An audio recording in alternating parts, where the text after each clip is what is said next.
I see you going overseas. However, I don't see an order coming, let's say January, February. I feel like, again, it's later in the year, but I do see opportunity here. And I also see that once you make that change as far as moving, you're going to find something else and another door opens. So for instance, whatever your position is right now in the service, there's going to be an opportunity to either apply for something else, or your commanding officers will be able to say, hey, we think you would be great for this. But I definitely get, again, expansion, greater opportunities coming up for you. Okay. You can speed up the results, just so that you know you can speed up the result. Again, if you are laser focused on your wellness. When I say wellness, I'm not talking about like physical health. I'm talking about overall wellness in your life. I know.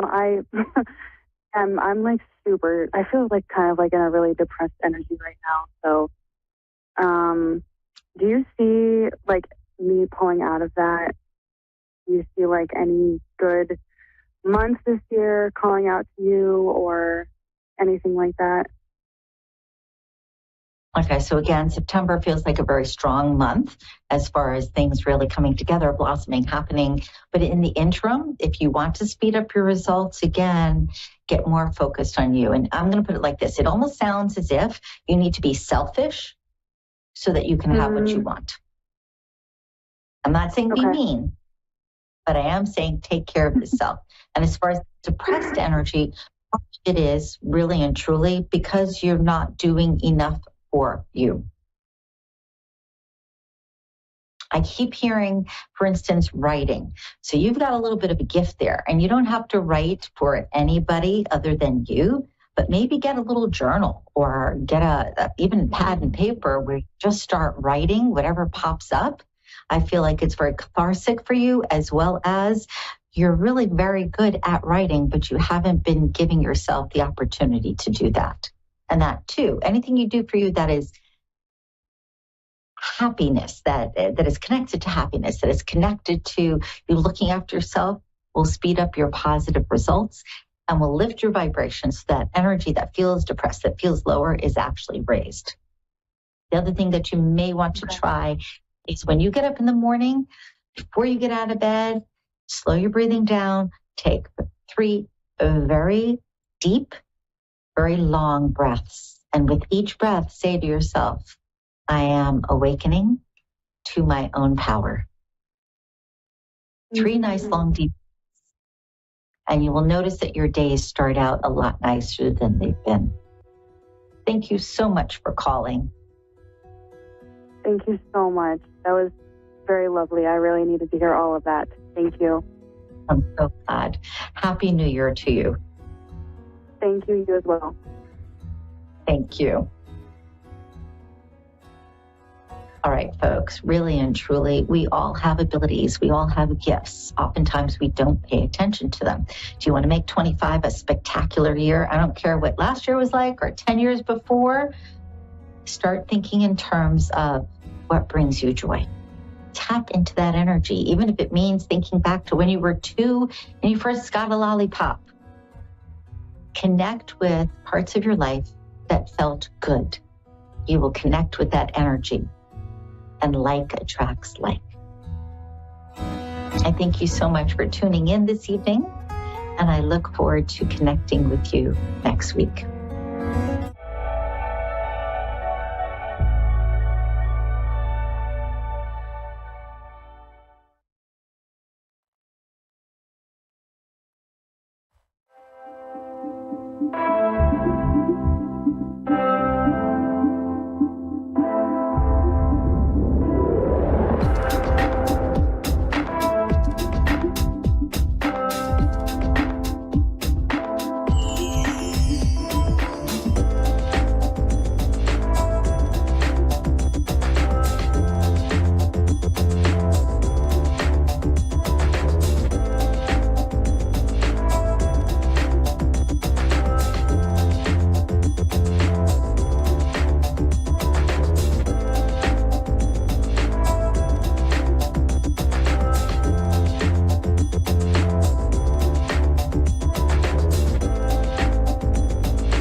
A1R Psychic Radio, Earth's #1 psychic radio network, and watching Moonstruck TV, enlightening television.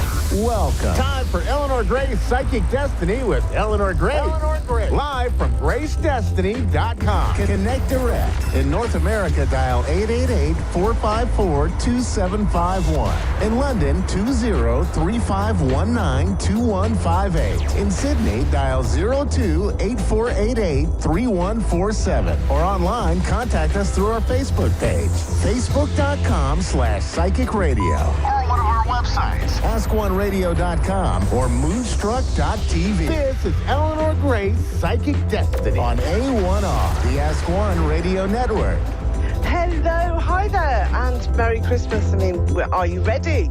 This is what we want to know. It's Christmas Eve, and we're all excited, aren't we, for tomorrow, for Christmas Day, and family, friends, holiday, wherever you are, whatever you're doing. It's a great, great time to really see exactly what's happening in the future. Are you ready for 2025? Well, I'm looking here into my cards for you today. I'm also going to be lighting a candle. I've got this candle here, and this is for all those loved ones in spirit, everybody that we want to make a connection to and to have some thoughts about as we're remembering our loved ones that have passed over into spirit at this time. It may be a partner, it may be a brother or sister, a mother, grandmother or father, somebody who is a loved one who is very special and very important for you. So we will be connecting as much as we can to angels over this next week, and I know that lots of you will be as well. So I've got my candle with me here today, just to set a reminder really to all of you that really, really want to, I think, probably make a difference. I think that's really where you're at, isn't it? It's trying to make a difference and remember what's gone before and what we're doing now, where we're going to next, and what's happening in our future. And that's so important. Have to keep on track and have to keep living our lives for today. So today, I'm going to use my crystal. I always do. I've got this one here. This is, let me just show you the two. This is a crystal ball which has got citrine in it. Now, citrine is all for prosperity, good fortune, good luck. And of course, we'll be looking at some magic wishes and some cosmic orders next Tuesday. That's next Tuesday, New Year's Eve. And that will be an amazing time to set your plans and to really make some noise about 2025. What is it going to mean to you? What do you intend to do? Where do you intend to be? Who do you intend to be with? So those are the magic wishes that we're looking at as we're going forward. And we can do those as well in private readings. So this is a fabulous time to really think about your future in particular, where you're going to, where you want to be, and how you are going to do that. So I think we've got Joanna. Hello, is it Joanne? Duana, hello there. Hi, how are you? It's lovely to meet you, and thank you for coming into the show. Yeah. Well, I'm Eleanor. I'm in London, in the United Kingdom, long way away. And of course, it's very cold and wet and miserable here. Always is. You know, this is what we have to put up with in the UK. But I'm here now to connect to you. Now, what I do feel is that you've got a very special time that is coming into your life. This is going to be in the new year. We're not talking about tomorrow or Christmas celebrations. We're talking about January, February. And these are special moments here that you will be excited about, that you'll be really expressing yourself and saying to yourself, do you know what? I really do want to make some positive changes. Now, I've got people leaving your life and new people being brought forward and welcoming you into their lives. So there's hands here that I have reaching out to you, and that's what I want to give you, this hand reaching out to you and wanting to grab hold of you and say, look, come with me this way, this is where I'm going. So I'll just pop my candle there, and we'll go back to that in a moment. But I am also going to be taking some cards here for you now. Just shuffling for you, and I'm just going to take a couple of cards randomly. This is what I thought. You've got the King of Wands here. This is a very powerful card, and it is all about a partner, somebody that you really feel a lot for. Let me show you. This is a person that you're perhaps thinking a lot about, and that, again, I will repeat, there's somebody that's leaving your life, whereas that's being replaced with people who are coming into your life. So has that happened? Have you had a separation, or just sort of feeling isolated even, just on your own? Is that what's happened to you? Yeah, absolutely. Mm-hmm. Okay. So has this been a partner that, you need to get back in touch with, or somebody that has really let you down? I feel that there's so much here that lets you down, and so much that could have been great. Absolutely, yes. Mm-hmm. Yeah, it could have really been, and you tried so hard, and I think that's been difficult for you. Now look what we've got here. Ace of Cups is here next. If we can get that into focus, let me just put that there. The Ace of Cups. Now this is all about taking some dreams of yours, turning them into something very special. It's like a new reality that I think is going to be in your life January, February.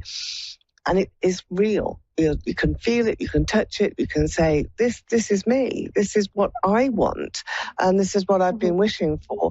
Not this guy who just seems to have let you down, been a disappointment, and has left you wanting more, or feeling perhaps a bit, why did I allow that to happen? Don't blame yourself. Sometimes other people have an agenda that we can't see because they don't let us see it. We can't see through a brick wall, and that's what I feel he had put up in between you and him.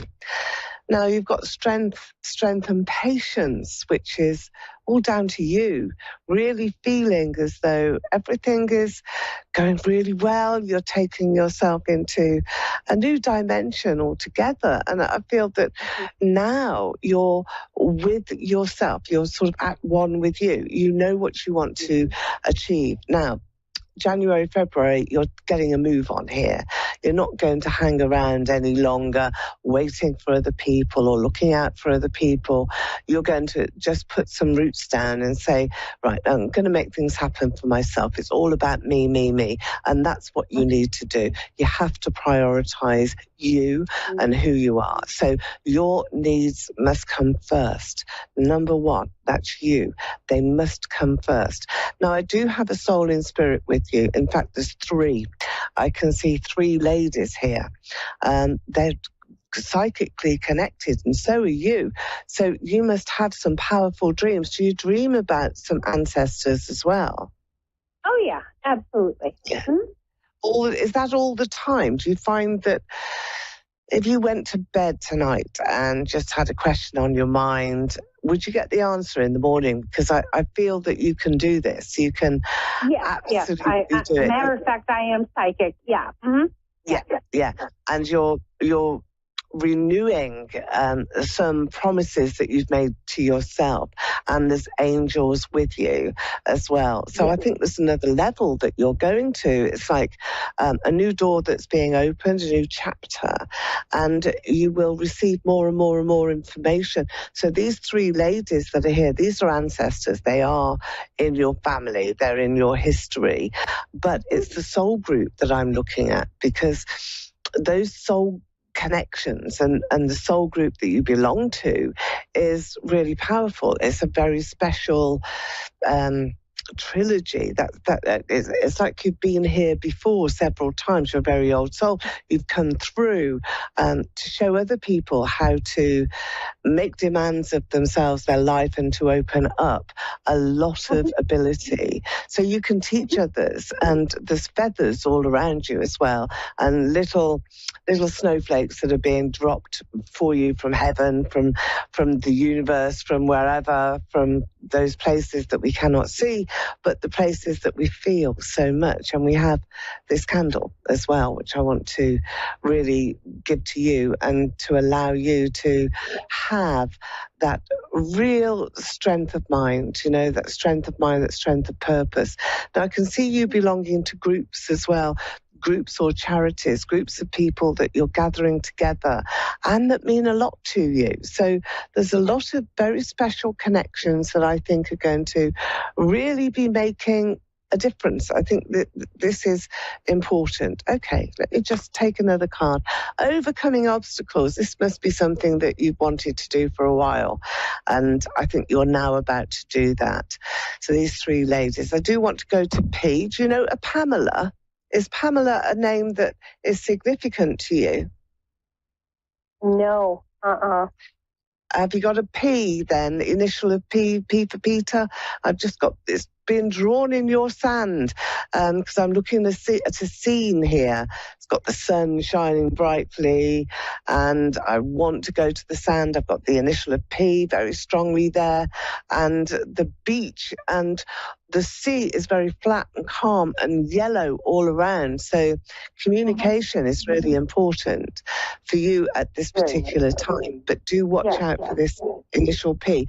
So the three ladies that I have here who are sending you, I think, sort of real gifts of treasure, some money is coming your way, some benefits are coming your way, and you will be uplifted. You will be feeling as though you're so very much better. Have you had throat problems? Is that what's been wrong? Because I've got issues here. Anyway, you'll find that you're feeling so much healthier, so much better in yourself, and taking some time as well to consider your financial prospects, because you've actually drawn a money card now. So not only have you got these three ladies here, but you've also got prosperity, the sun is shining, you've got some very good luck on the way.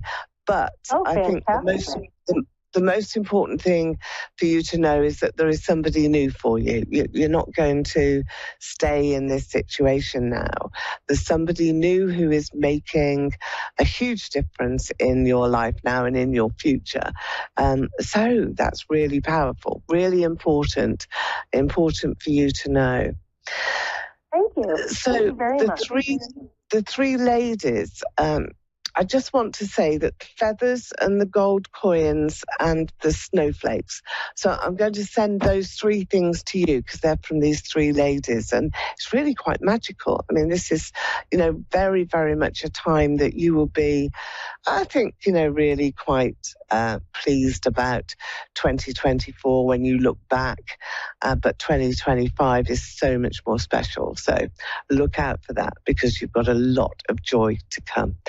Okay, so thank you for joining us, and Merry Christmas, Happy New Year to you. Merry Christmas, thank you again. Thank you, and don't forget your dreams as well. They're really important for you right now. And remember to pass that on. The initial P, you'll meet that person very soon.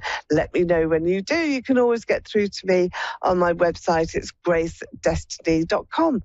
And you can do email readings. You can do all sorts of things. So I'm looking forward to hearing from you. Okay, going to my next caller now. Hello, Joy. You're with me. You're with Eleanor Grace. Hello. And how are you? I am good. How are you doing? Yeah, really good. Thank you.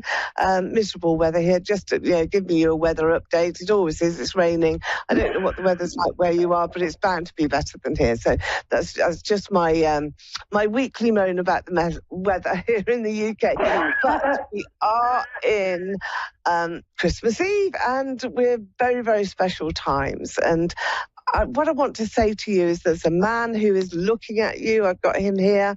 He's adoring, really adores who you are, what you stand for, everything you mean the world to him. Is he your partner, your current partner? Because he should be. He's there. He loves you. He's looking at you. Are you with him? Yeah? No, he passed away. Oh. He's away? No, he passed away last year. He ended his life. Do you know, he's with you. He's with you. He's absolutely here, wanting to say hello. Do you know, I don't think he meant to. I don't think he meant to take his life. He was such a sad person at that time. But it wasn't him, was it? It wasn't really about him. It was about other people, putting him under pressure. There was a lot of pressure, wasn't there? When I can feel him with you on this Christmas Eve, and he's looking at you, and he adored you. He adored you. So sorry to have left you, but you can live on, and you are. You are moving forward at a very fast pace. 2025 is your year now, and you must be able to grab it, grab it with both hands. I'm going to bring two hands here. What was his name? Let me ask you that firstly. Paul. Okay. So on my last call, I don't know if you were listening at all, but play this back, because on my last call I had a man with me with a big initial of P, and there was P written on the sand, which is what I look for. I look for initials in my scene, which is a beach, and she didn't know who that was. She couldn't take who that was, and there were 3 ladies in spirit with her, but no man. But with you, we have Paul. And he told me his initials. So when we opened up the show this evening on Christmas Eve, Paul was there. And that's why I said to you straight away, he's looking at you. He adores you. He thinks you're amazing. And he wants to see you, and he can see you. So Joy, I know. Don't, though. I'm sorry. Don't miss him, because he's with you. He's there. He's going to be there all the time. And he's bringing somebody else to love you better than he could, he said. So he didn't feel as though he could give you what you really needed or what you wanted. Did you feel that? Yeah, towards the end, what he was saying, but I told him he was perfect. He was. Yeah. He was an amazing person. He thought he was failing me, but I told him he wasn't. Right. He was deserved to be here and live. I think that he needed to be able to let go. He was so unhappy inside, but it wasn't you. You brought him happiness. You brought him love, and he cherished that. And you were marvelous. You were absolutely marvelous, wonderful to him. And that's what he wants you to know this Christmas Eve. And all the little presents and all the material things don't mean anything, do they? But what does mean so very much is, Paul, I've got a candle here. I'm just going to hold this up now to wish you, come on, Joy. I know that you're sad and you're upset, but look how amazing it is. I'm here in London and you're in the States, in Illinois, I think, aren't you? And he's here. He's with both of us. I can feel him. I can feel how powerful he was as a person. And he had so much to give to people. And he did. He tried. He tried really hard. But I feel that he was an old soul who came back many times, and he was exhausted. He was worn out. This is what I'm sensing here from him. And you are the kindest angel. That's what he wants to say to you. The kindest angel on this earth, to be able to protect him, which you did, and to save him from some terrible tortures, I think, that you've absolutely discovered. Did you feel that with him? Did you feel that, he shouldn't have endured some of the things that he did? Was that true? True, yes. It is really sad for you as well to try and heal him, to try and bring things together for you and for him. But Paul is sending you all the love in the world and wants you to know that there's somebody new who he wants you to be with. Now, I'm going to just shuffle these cards now. Are you waiting for some money, Joy? Is there money that's owed to you? Okay. Is this from a claim, like an insurance claim, or a claim that somebody has not paid you enough money, or somebody hasn't given you? Okay. What was that? What was that about? Because that seems to be. I was working and I got injured on the job, so that's. Is that what it was? Okay. That's what I'm waiting for, the insurance company. Waiting for some insurance. All right. The polar bear is a card that I want to give to you. So this is your totem. This is something that the angels are sending. I'm just going to read what it says to you here. And it's a powerful spirit guide. Now that's Paul. That's your Paul. It's come through, represents strength, endurance, as well as acceptance. So now you've got to surrender yourself really where you are in your life and just sort of accept, well, here I am. This is your situation. This is your environment. And you have to make the best of what's around you. But it doesn't mean that you've got to give up on your dreams, because something amazing is about to happen. And that's what I want to say to you this Christmas Eve. Something amazing is about to happen to you, Joy. And you deserve it. You've been through so much. And that's really unfair. It's an unfair situation that you're in right now, but you have to sort of shake it off. You have to say, okay, I'm here, I'm living, I'm alive. I have a life to live as well. And, sometimes we do forget that, don't we? We forget that we've got a life to live, and that, yes, we can be sad for those that we've lost and those that have actually departed too soon, been with us for not very long, and we need them back, we need them back in our lives. But you are being brought someone very special to share your future with, because for you, this is a time of transition, a time to transform your life, a time to change.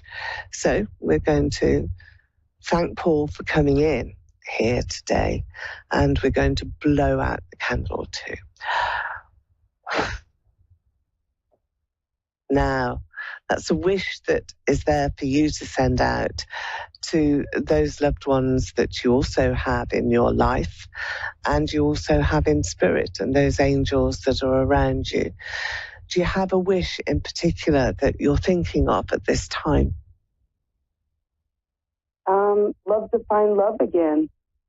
Yeah, that's what we're going to look for now, because that's what Paul is bringing you, a sense of love back into your life.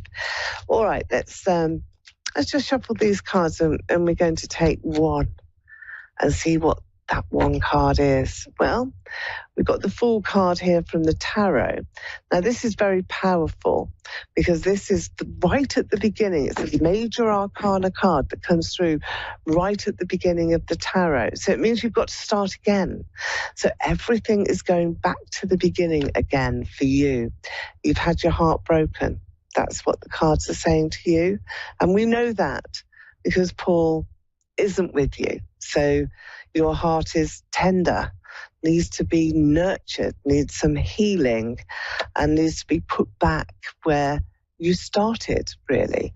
Now here we have this really clever person coming into your life who is also going to be offering out a bit more of an olive branch to you. Here he is. And he is a person that you can rely upon. So we've also got the crystal ball. And I'm going to be making a cosmic order here for you and looking into the crystal. It's a very powerful crystal ball, this one. It's one all about prosperity, the new year, and we're looking at 2025 as well. And this will say to you, look, there's a pathway here that you're going to follow. There's a new man who is a little bit younger than you, I would say about 5 years younger than you. He's quite jolly. He loves your sense of humor. He's going to really be accepting of your past, your situation. I think he's had a similar experience. So he will have lost someone that's been dear to him. So he knows what you're going through. He knows how you're going to be feeling and what that looks like, I suppose, to him. He's quite well placed financially. I can see him here with money in his pocket. So there's gold coins all around him. So he'll treat you well. He will treat you well. Don't forget, Paul is sending this man to you. He may not be wrapped in the package that you would want. So, you can't say, well, I want somebody to be like this or to look this way or that. Right. You can't do it because this is a person that's going to just appear. And when he does, you will know it because you'll sense his soul. His soul will be brimming with love and respect as well for you. And he will also be able to share your journey. So it's going to share a proportion of your life with you. It's going to allow you to look ahead with positive plans and to be able to make a life together. He's going to share the bills, he's going to share his future, his family, because he has a family. Do you have a son as well? Yes. He's a special guy, your son. I think it's clever. And certainly have some intelligence there, but you know what? It's hidden sometimes. He hides it. He doesn't like other people to realize how clever he is, and he does hide that. But you know all about him, and he loves you to bits because you've helped him. You've helped him so much. You've built a platform for him to stand on, and he's proud to be on that platform, and you're also very lucky, I think, to feel the way that you do about your boy and to cherish him and to love him.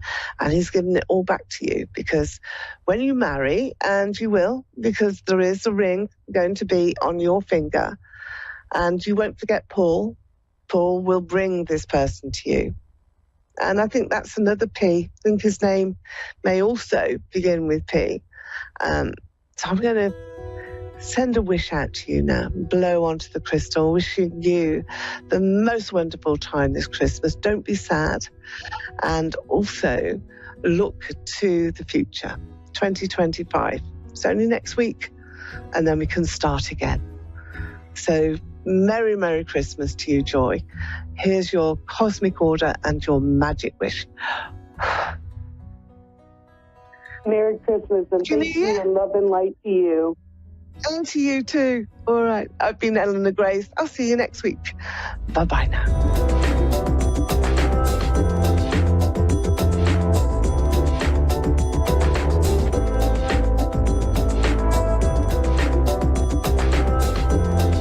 Listening to A1R Psychic Radio, Earth's #1 psychic radio network, and watching Moonstruck TV and Lightning Television. Welcome. Time for Welcome Your Woo with psychic Sarah Jane. Live from SarahJanePatton.com. Connect direct. In North America, dial 888-454-2751. In London, 20-3519-2158. In Sydney, dial 02-8488-3147. Or online, contact us through our Facebook page, facebook.com/psychic radio. Or one of our websites, askoneradio.com or moonstruck.tv. This is Welcome Your Woo on A1R, the Ask One Radio Network. Well, hello, everyone. I am I'm Psychic Sarah Jane, host of Welcome Your Woo, where intuition, energy, and the mystical world comes together to guide you through life's most profound experiences. Thank you for tuning in to receive intuitive insights, spiritual guidance, and conversations that will open your heart and mind. Well, hello, beautiful listeners. Welcome back. Here we are again this evening. I'm super excited to be talking and expanding our conversation a little bit more on how self-care is a catalyst for expanding your intuition and your psychic abilities. So last week I talked about how this is one of my zone of geniuses, is teaching other people how to tap in and access their psychic abilities, because newsflash, we are all psychic. It's true. It's just like a muscle. It's kind of like running a 5K. If you've never ran one before, you're probably not going to just get up and go start running one. You're going to practice first, and your psychic abilities are the same way. You have to exercise the muscle. And so one of the ways that we can do that is through our self-care. And last week we talked about how grounding and protecting our energy is a way to practice self-care, and how it supports us by allowing us to be a clear channel for spirit. So if we want to receive those divine messages, it's super important to remain grounded and protected in our energy. So if you want to catch that from last week, make sure you go catch the replay. But today we're going to expand a little bit further in this conversation. And I'm just going to talk to you a little bit about how meditation, gratitude, and affirmations can support you in your self-care, as well as opening further into your psychic abilities. So let's talk about meditation for just a moment.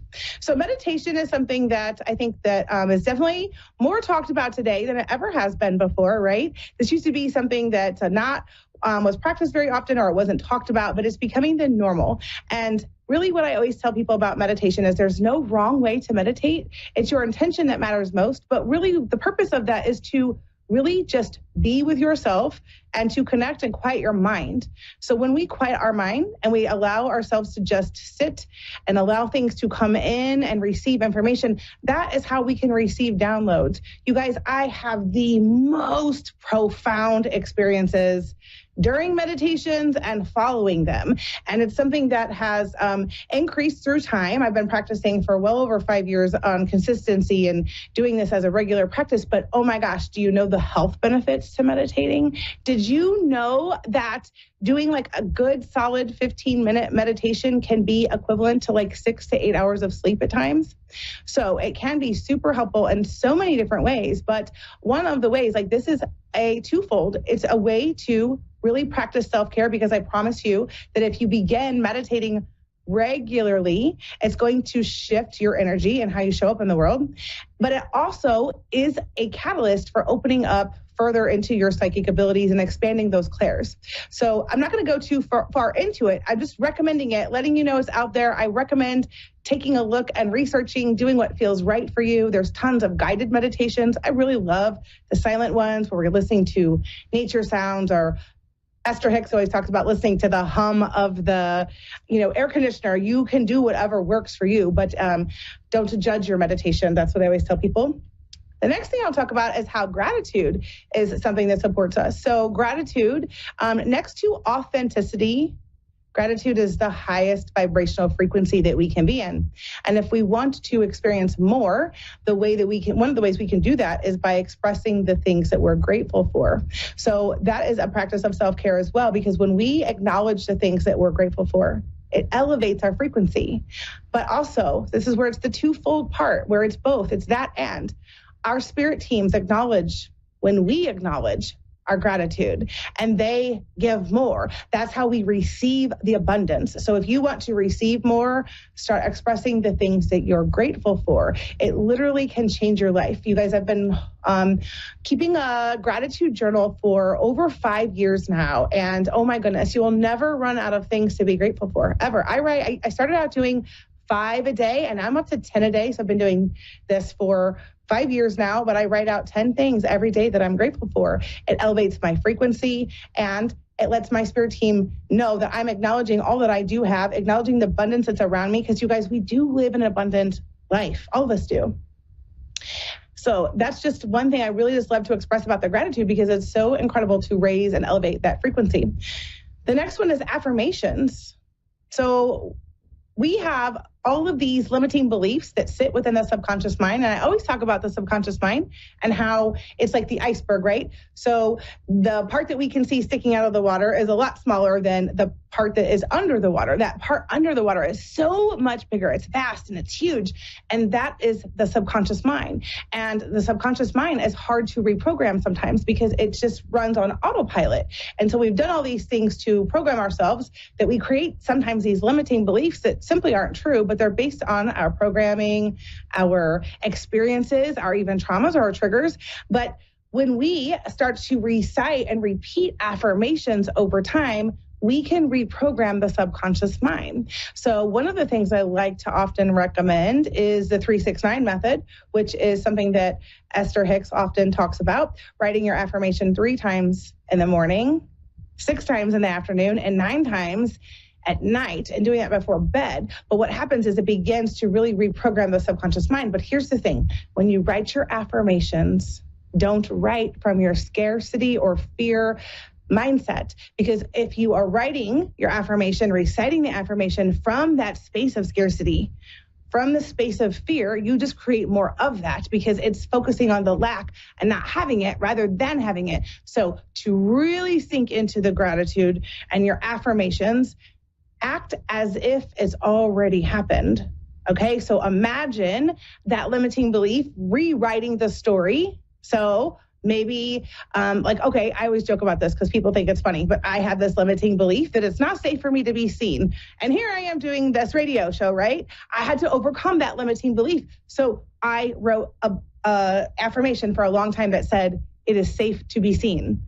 It is safe for me to be seen. So you can do anything to just rewrite the story. So find the limiting belief, rewrite the story, but this will support your self-care as well as just elevate your frequency. When you elevate your frequency, you're more likely to receive your intuitive hits. You're able to really trust your discernment more when you're in the elevated and higher frequency. So that's why meditation, gratitude, and affirmations are very supportive to not just your self-care, but also to expanding your intuition and your psychic abilities. So with that being said, what I'm going to do really quickly is I'm going to pull a card here just for the collective and channel a message and just see what Spirit has to say for us around what I've just shared. And then we'll take some colors. Let's see here. So we're just going to ask Spirit, what is the message for us today?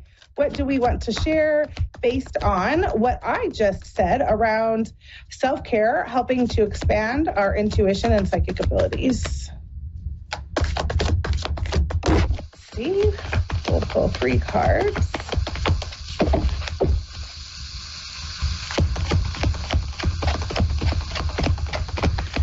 Shuffling the deck, you guys. If you're listening and can't see. All right. Oh, we got 4. Okay. So the first card we have is intuition. Funny, because that's what we're talking about. And it says, listen to the whispers of your heart. Use divination tools to help you decide. Trust your intuition no matter what. So this is a reminder too, you guys, divination tools are very supportive to us when we are really honing in on our psychic abilities and wanting to really trust our intuition and our discernment. So you can use things like oracle cards, tarot cards. You can use a pendulum. You can use runes. There's so many different things you can do. But this is just a reminder to use those tools to support you because they are really, really helpful when you're working to really trust your own intuition and use your discernment. The next card we have is hope. Stay positive. The worst is behind you. Look up to the light. So this is just like, I'm just seeing like a rainbow for the collective, reminding us that we're shifting into these higher frequencies, higher elevated spaces, and that 2025 is going to be a really big year for many of us and lots of changes and shifts, but just to maintain that hope, super important. I got the cycles card. Everything has its right time. Honor the cycles of your body. Tune into the moon's magic. This is a reminder that many cycles are falling away. So like a lot of old karmic cycles are breaking right now. So just being reminded to tell everyone that if you have like a job that's changing, relationships that are shifting, big, massive changes happening in your life, it's because many cycles are ending so that we can start into this new and other, experiences that are coming our way for 2025. The next card I have is intention. Be clear and decisive.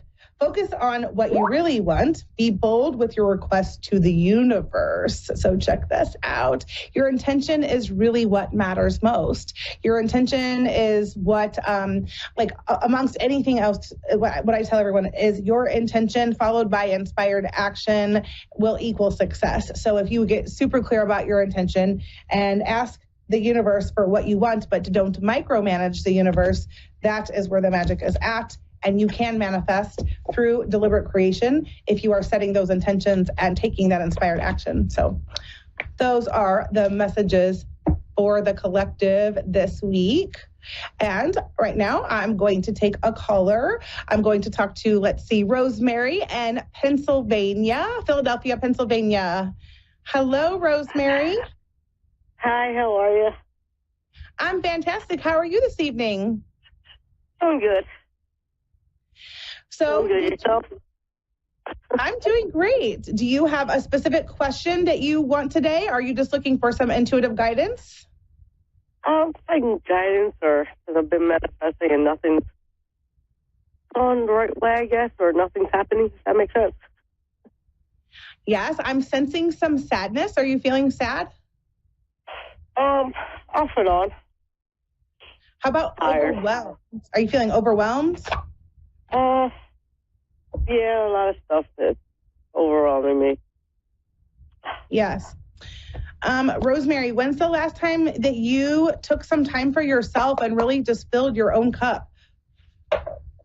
Here and there, about a couple weeks ago. And is there something happening with a job or something around your job or work? Yeah, pretty much.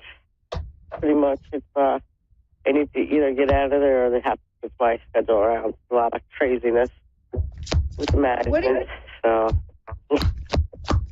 Yes, it feels like the message I'm getting for you is it's time to fill your cup, to really take care of all of Rosemary, that sometimes we're often giving from an empty cup, and so it's exhausting us and making us tired. I did just have a card fly out, though. You got the abundance card. It says, enjoy the bounty of life. Your supply is unlimited. Blessings are coming your way. So I do feel a shift coming for you. I'm actually seeing something in February coming. An opportunity actually is what I'm seeing for you, Rosemary. And they're saying too, it'll depend on the timeline too, because timelines shift around and change. But what I'm being told is the door will open, and it won't matter if you choose to walk through it or not. It's really about just the opportunity and seeing what it's for. I'm not sure what this is about. Are you still there? Yeah, I'm still here. Probably a relationship or moving or something. Yeah, something's going. Do you have a dog? I used to. You used to? Yeah, there's a few dogs that on the property overseas. That's where I want to move to. I know there's dogs there. I feel like you have a spirit dog with you. Yeah, I have a few. Yeah. Yeah, there's a really strong one coming through. I'm not sure who this dog is, but it's coming through. Let's see. Oops. All right, you got a couple more cards here. It says, you got Sisterhood of the Rose, Beauty and Devotion, Priestess, Mystic, and Teacher. I feel like what this card is telling you is perhaps looking for a mentor, maybe someone to support you and to help you, just keep you motivated. Sometimes we rely on our friends, is what I'm being told, Rosemary. We rely on our friends or our family, but they're too close to us, and they're not always able to speak the truth that we need to, or they can't receive us, or we're afraid of their judgment. So perhaps looking into someone to mentor you or to follow that will support you, even just listening to some stuff that's going to help elevate your frequency will be supportive to you. The next card you got is the Mirror card. Who or what is triggering you? So Spirit just always wants to remind us that anytime that we are triggered by something, that often there's something there for us to look at. So don't be afraid to, I always tell my kids, like, take a walk to the reflection pond and see what you might see, take a look and see what might be there. So that is something being called to. Do you have any specific questions you want to ask me? If our relationship's coming into what I'm thinking or manifesting on that goes overseas with, or he's coming to get me, or he's coming for the holidays, if that makes sense. And my birthday. Okay, make sure I understood the question. So you are seeing, you're trying to manifest something or somebody, you said? Yes. That's coming to get me, and I will transfer over. Well, you got the card when it first started, so I feel like that is a clue to what you're talking about. It feels positive, whatever that is. And I just had 3 cards fly out. Let's read what we have here. You've got Sisters of the Seasons, Cycles of Growth, Natural Law, Divine Order. So Spirit's just reminding you that everything is playing out in divine order through divine orchestration. Sometimes we want to micromanage the universe, so you don't need to do that. Just let things play out and flow the way that they need to. You also got the Sacred Union, Partnership and Romance. So hopefully this perhaps maybe is what you are looking for. I'm just being told, follow your heart. It won't fail you. Sink into the heart space and less logic is what I'm being told to remind you of. And then you got card number 21, the Wise Woman of Wonderland, Integrity and Compromise. So Spirit's just saying, stay true to who you are, Rosemary. Stay true to your authentic purpose, what you want, what you desire, no settling. And as long as you stay in alignment and integrity with yourself, then the people coming into your space will be aligned with you as well.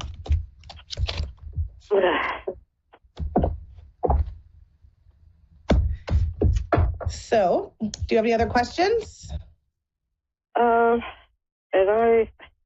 next question is, am I moving with overseas with the job that I'm looking for, or what I'm applying to 2 different companies, and it's like letdowns after another.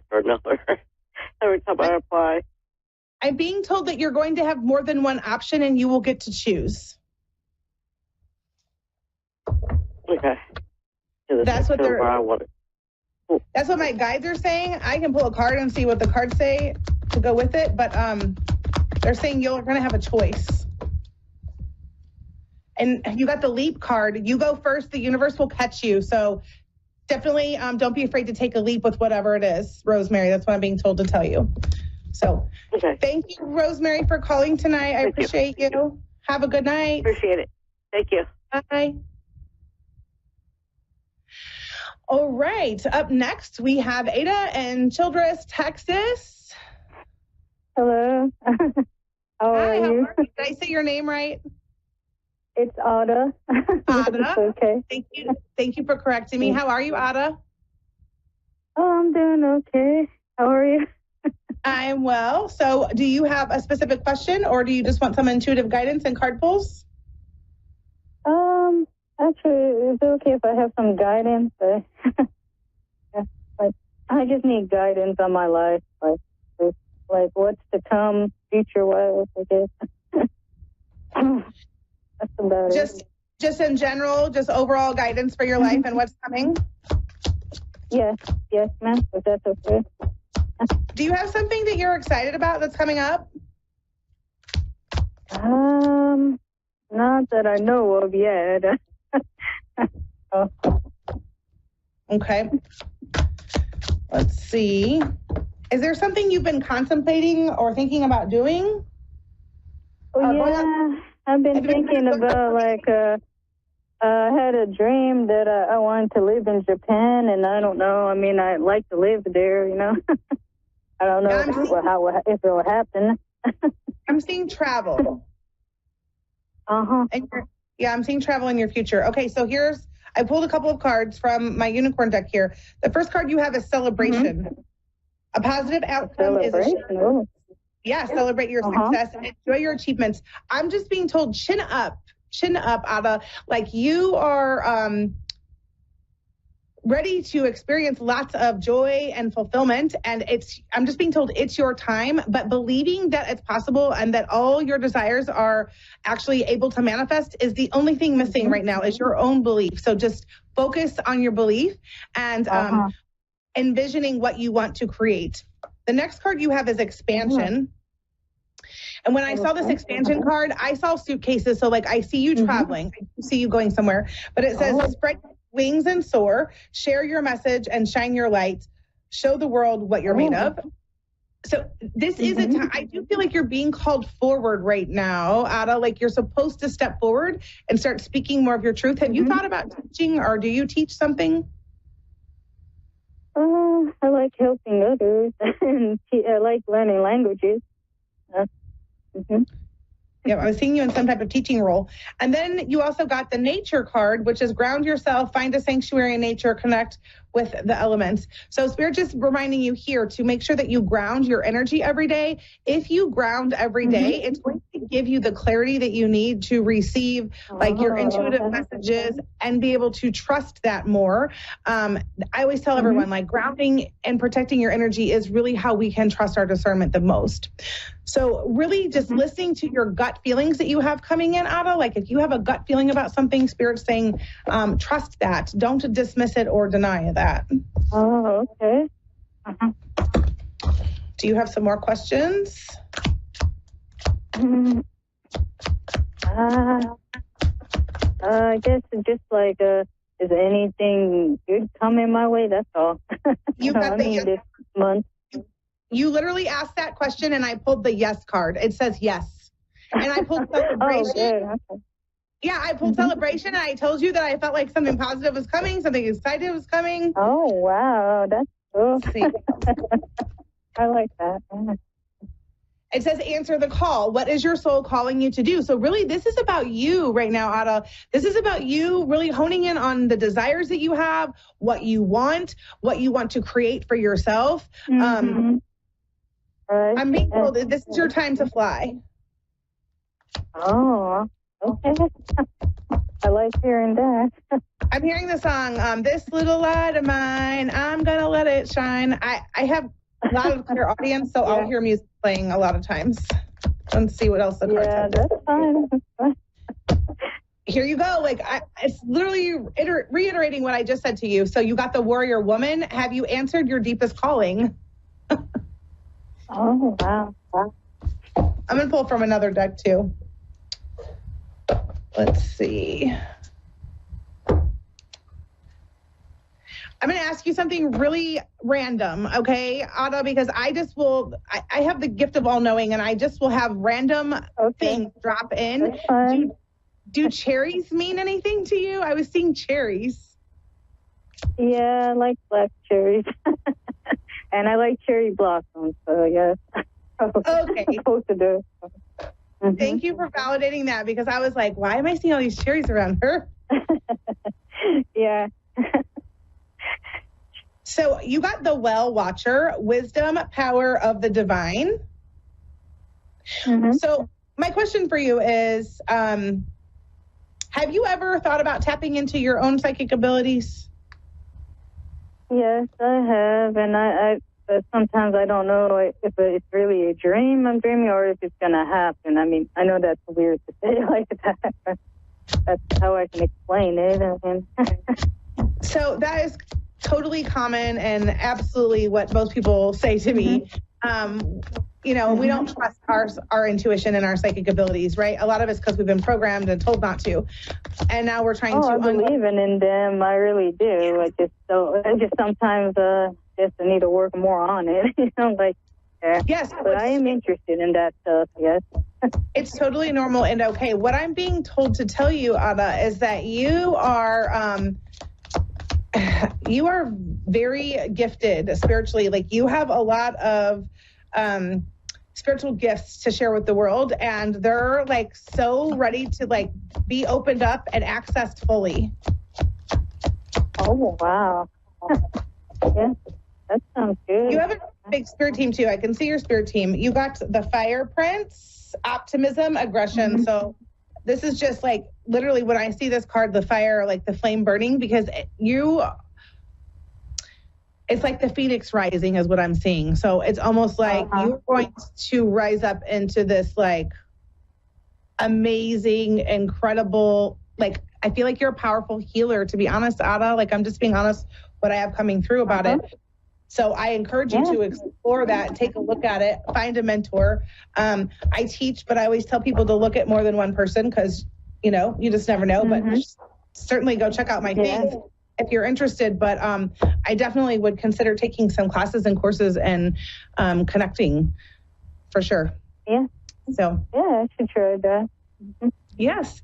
All right, Ada. Well, thank you for calling in tonight. Thank you so much. I'm sorry, I didn't get your name again. I'm Sarah. Your name is Sarah Jane. Well, thank you so much. Thank you so much, Sarah Jane, for the read. I appreciate it. You're so welcome. I'll be in touch. Thank you. Thank you. Bye. Bye.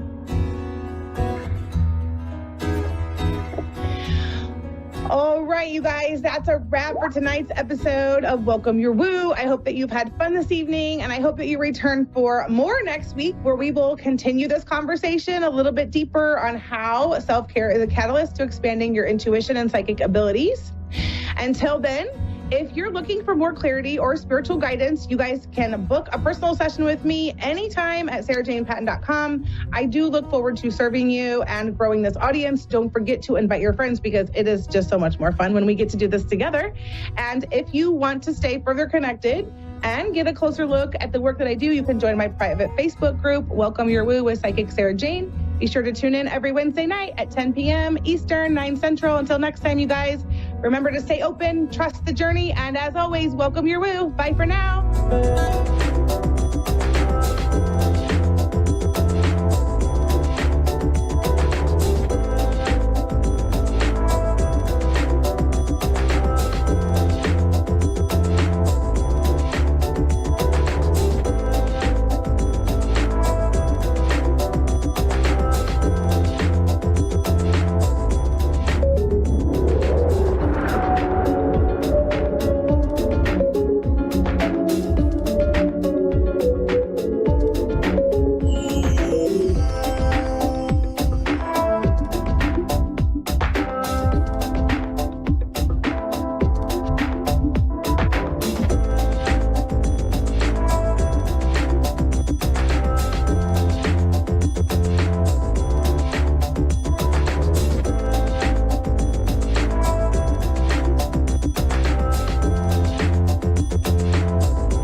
Psychic Radio, Earth's #1 psychic radio network and watching Moonstruck TV, enlightening television. Welcome. Time for Soul Star Connections with Azriel. Live from Azriel.love. Connect direct. In North America, dial 888-454-2751. In London, 20-3519-2158. In Sydney, dial 02-8488-3147. Or online, contact us through our Facebook page, facebook.com/psychic radio. Or one of our websites, askoneradio.com or moonstruck.tv. This is Soul Star Connection on A1R, the Ask One Radio Network. Hello, everybody, and Happy New Year. I hope you're having a beautiful, beautiful day.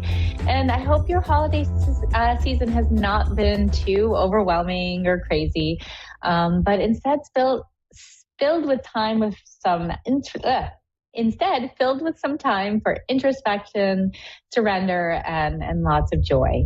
And I know that's not always the case, right? Mine was very busy and full and beautiful and chaotic. So a mix of a lot of things. And these last couple of days, it's been nice to just sort of sink in a little bit and allow it to process.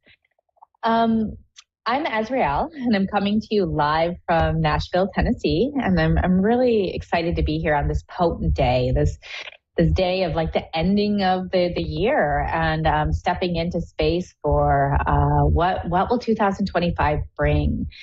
And so I wanted to start today with a guided meditation, probably be anywhere between 5 and 10 minutes, where we really sort of settle in and plant the seeds of our intentions, right? Not our resolutions, not what we need to do or let go of, but what would we like to see blossom, and what would we like to open to into the realm of possibilities in our life this year. I also wanted you all to know that next Wednesday at 4 p.m. Central Time, that's 5 Eastern and 1 or 2 Pacific Time, I'm offering a gathering of light. You can find it on my Facebook page, Azriel.love. So it's facebook.com/Azriel.love. And it's a beautiful opportunity to go on a deep journey into the energy and flow and magic of life. It's sort of like a shamanic meditation and gathering where we do some cool and deep visualization and work. So I'd love for you to join me the first Wednesday of every month at that same time. So let's settle in. Let's settle in together. I will be taking at least one call after this. But for now, I'd really like to open into a state and place of grace. So I'm going to invite you to just close your eyes.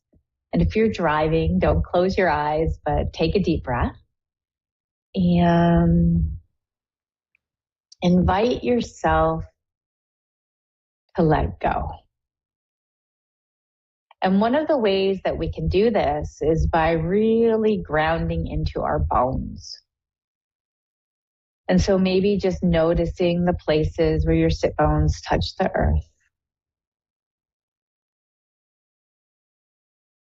Noticing the place where your body is touching something solid. And bringing your awareness to these places. Sometimes like to drop an imaginary grounding cord down from my sacrum all the way down to the center of the earth. Asking the earth to receive what is no longer needed for me in my path at this time. And together we'll take 3 breaths in, breathing in slowly and gently, and holding that breath for a moment at the top of the breath, giving yourself permission to really open to a space of fullness. And then opening your mouth and just sighing out.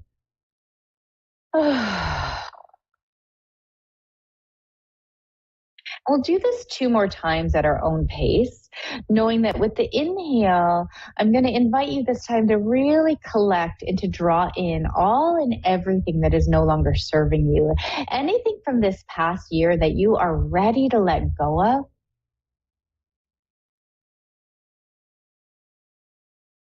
And then as you let it marinate for a moment on that, before we exhale, just let it really come into the breath. And then as you exhale, just sigh out and let go. Fall into your body. And one more time, if you've already done 3, it's okay to do 4.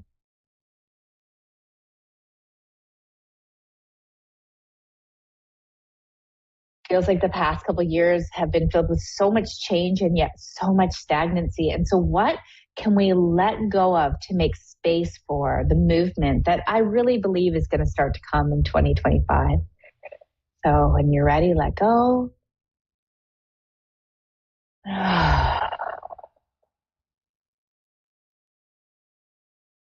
And take a moment and just imagine that you were seated in a beautiful temple of light with hundreds or thousands of other people in a circle. Feel your sit bones grounded on the earth, dropping that grounding cord down again.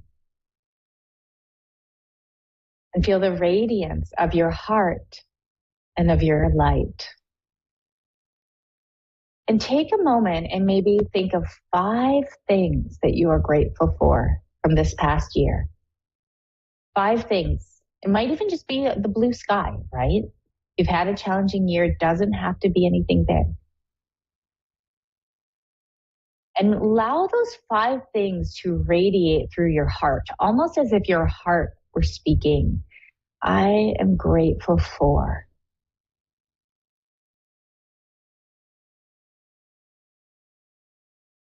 And know that as we each do this together in this circle of light, we are creating a beam and a wave of gratitude that can move out into the entire universal field, into the world and beyond.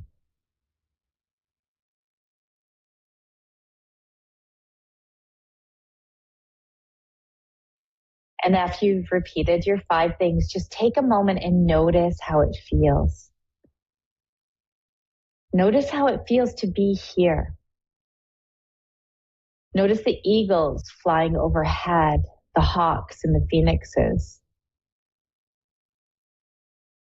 And know that the pathway, I really believe the pathway of movement is going to start to open for us in the coming months.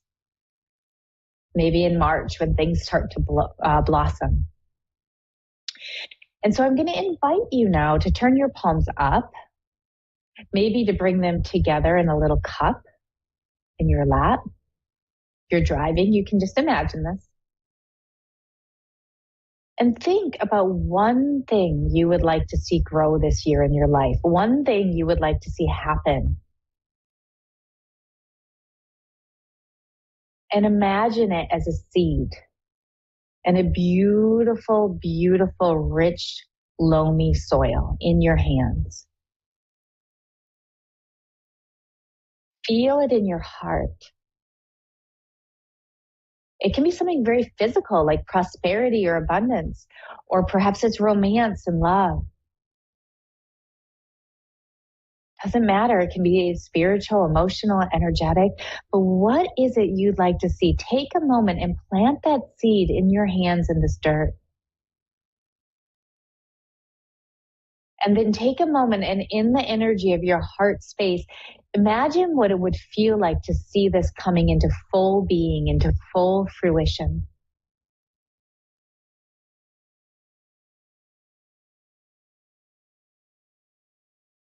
Feel the radiance, feel the joy, feel the peace, feel the stability, and feel the truth of it.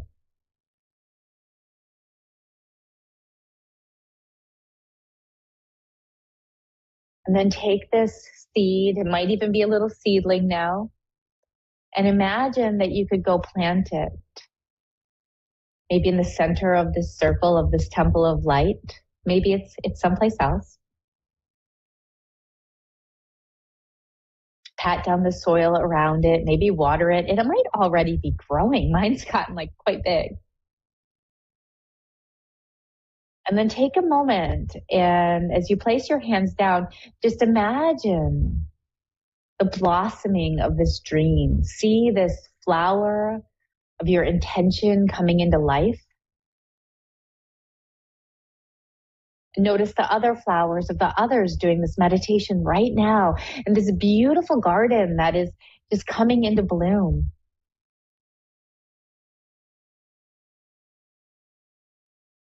And feel the beauty and the truth of this moment.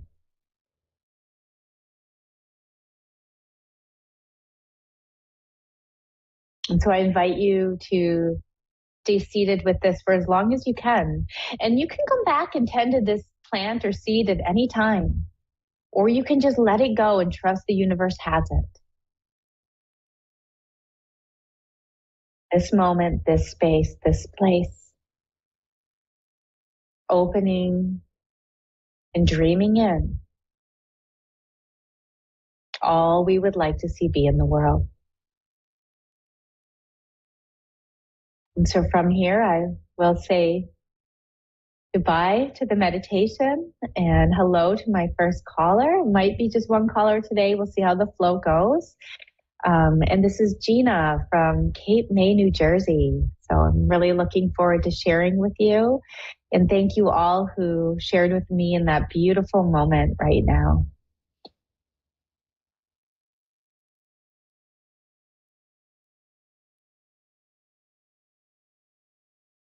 So Gina, whenever you're ready, I look forward to, connecting in. Hi, hello, how are you today? I'm well. How are you doing? Happy New Year. Happy New Year. Yeah. How can I be of support for you today? I'm just hoping you have some kind of a reading for me today to give me some kind of insight on my future, my financial situation. Sure.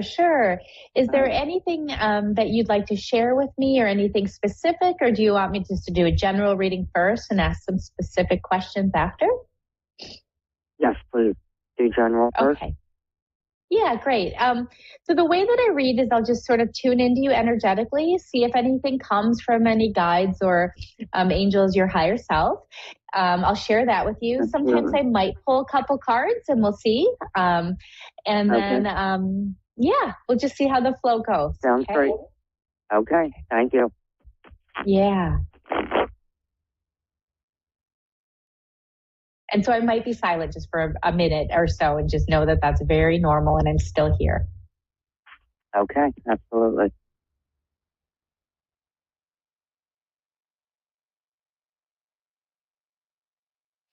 So what I'm feeling and sensing into is, like many of us these days, there's been a lot of perhaps stagnancy and even more uncertainty about the financial things or about the direction and the flow, both of your life and where you want to be actually working and moving that energy to make the money.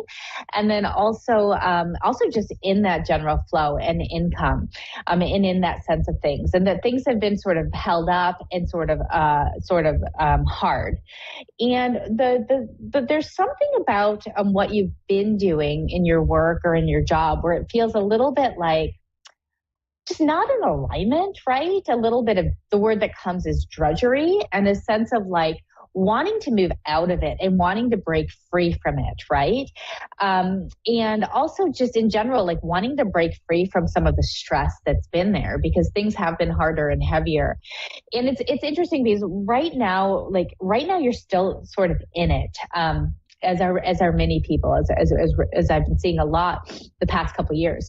But as I started to share the reading and open into the reading, I actually see an opening coming for you quite soon. When I first checked in, I'm like, oh, like things feel like they're going to be held back and maybe take some time. But it's like sort of like the costume or the energy of these times is shifting, and you're going to be able to step out of it. I want to say there's going to be perhaps even a new opportunity coming for you, or there's something you've already started to put some energy in that hasn't like gotten you any prosperity or any money yet, but that it will open up for you. And there's going to be a potential to leave behind or to do less of what you don't enjoy and of what's serving you. Let me just pause again. And there's the one thing that comes is there's something up right now that feels a little bit scary for you. And again, it could just be the way that things have been for you in your work or just with the financial piece. But it's sort of like you're scared to like let go of something or to move forward or to leave it behind. And it is something where if there's a new opportunity or that energy that you're putting forward into a newer space, a newer flow, that there is going to be energy there for you, not just in happiness and joy, but also in the energy of prosperity. I don't see it as necessarily a new job. I see it more as something that's going to come to you where you're going to be working in a more autonomous sense or for yourself a little bit more. It could be a side job, or something, right, that you're like, oh, I would really enjoy this. I'm going to open to this, and there being flow. It's also something you're going to have to like move out of your comfort zone. And I don't want to say like move out of your town. It's not like you have to move, but you might have to go a little bit further afield. So it could be working, I don't think on the internet. I see it as something that you're going to be doing in a more physical person, but that you're going to be like not within like 5 or 10 minutes of where you live. Like you're also going to be traveling a little bit further afield. So within even 30 minutes to an hour, some different opportunities that might happen for you that way. I'm going to just pick a couple cards and see if I get any other clarity. Any questions so far? Yes. Do you see a new job coming or me getting my old job back? I don't think you're going to get your old job back necessarily. It's about moving forward into something different. But something is coming. I really feel that. And by different, it might even be the similar kind of job you've been working in, but it's going to be within a different company or a different role within the company or different space. It's something that, okay, and as you say, as this is sort of what I was seeing, it's something that you have to look for. So it's not about like frantically searching or frantically opening into something else, but it's like there's a proactivity. And I think that's what I'm seeing when I see you like take off your costume and I see you like going further afield. It's like stepping out of your box and comfort zone and like really looking for like, what would excite me, and moving from a space of like, that might be interesting, even though I don't know that I have the right skill set for that, if that makes sense.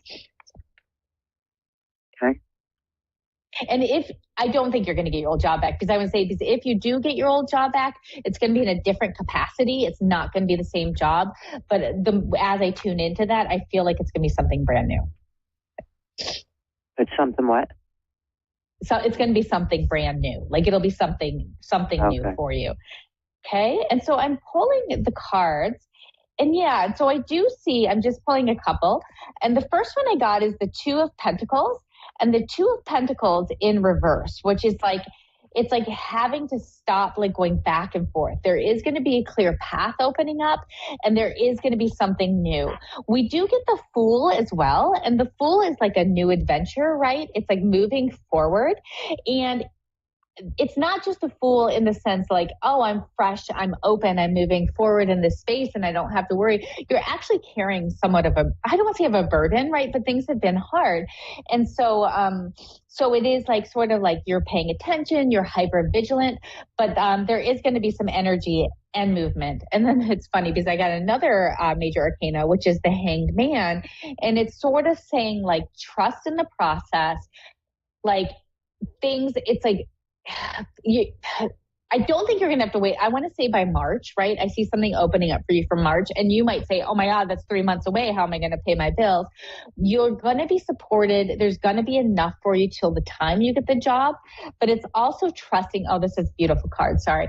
sorry, it's also trusting and just being patient. It's like trusting and really opening into what is it that you want to do. And then the last card I pulled is the Sun card. And the Sun card is all about good fortune, love. I know we're not talking about love, but financial security and stability. We get the Five of Wands after that. Five of Wands is not having to fight anymore. So it's like trusting in this journey, it's trusting in this place and knowing that you are going to be led there. And again, it might take a little bit of time still. Energetically, I see it happening soon, even sooner than March. With the cards, I'd say with the Hangman there, it's like give it the space and time it needs, but definitely within the next 3 or 4 months. Any other specific questions? Do you see anybody coming through from the other side? I'm just going to pause. I did when you first started talking. Let me just see if they're still there.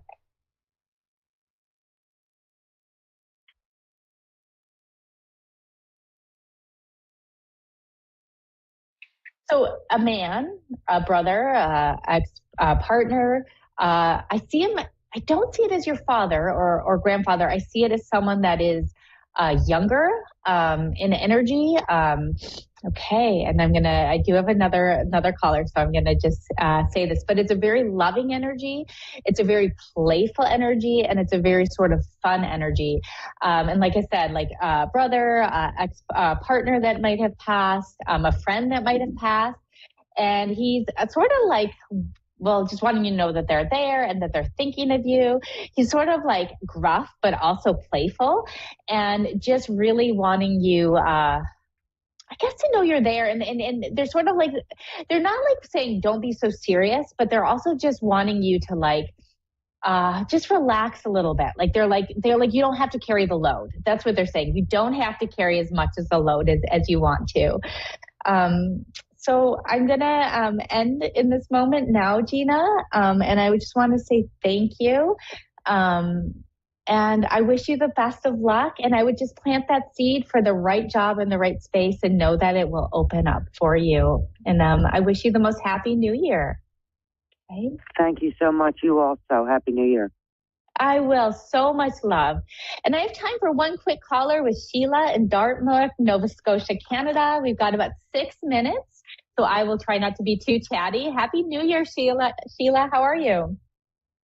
I'm fine, thank you. Happy New Year to you too.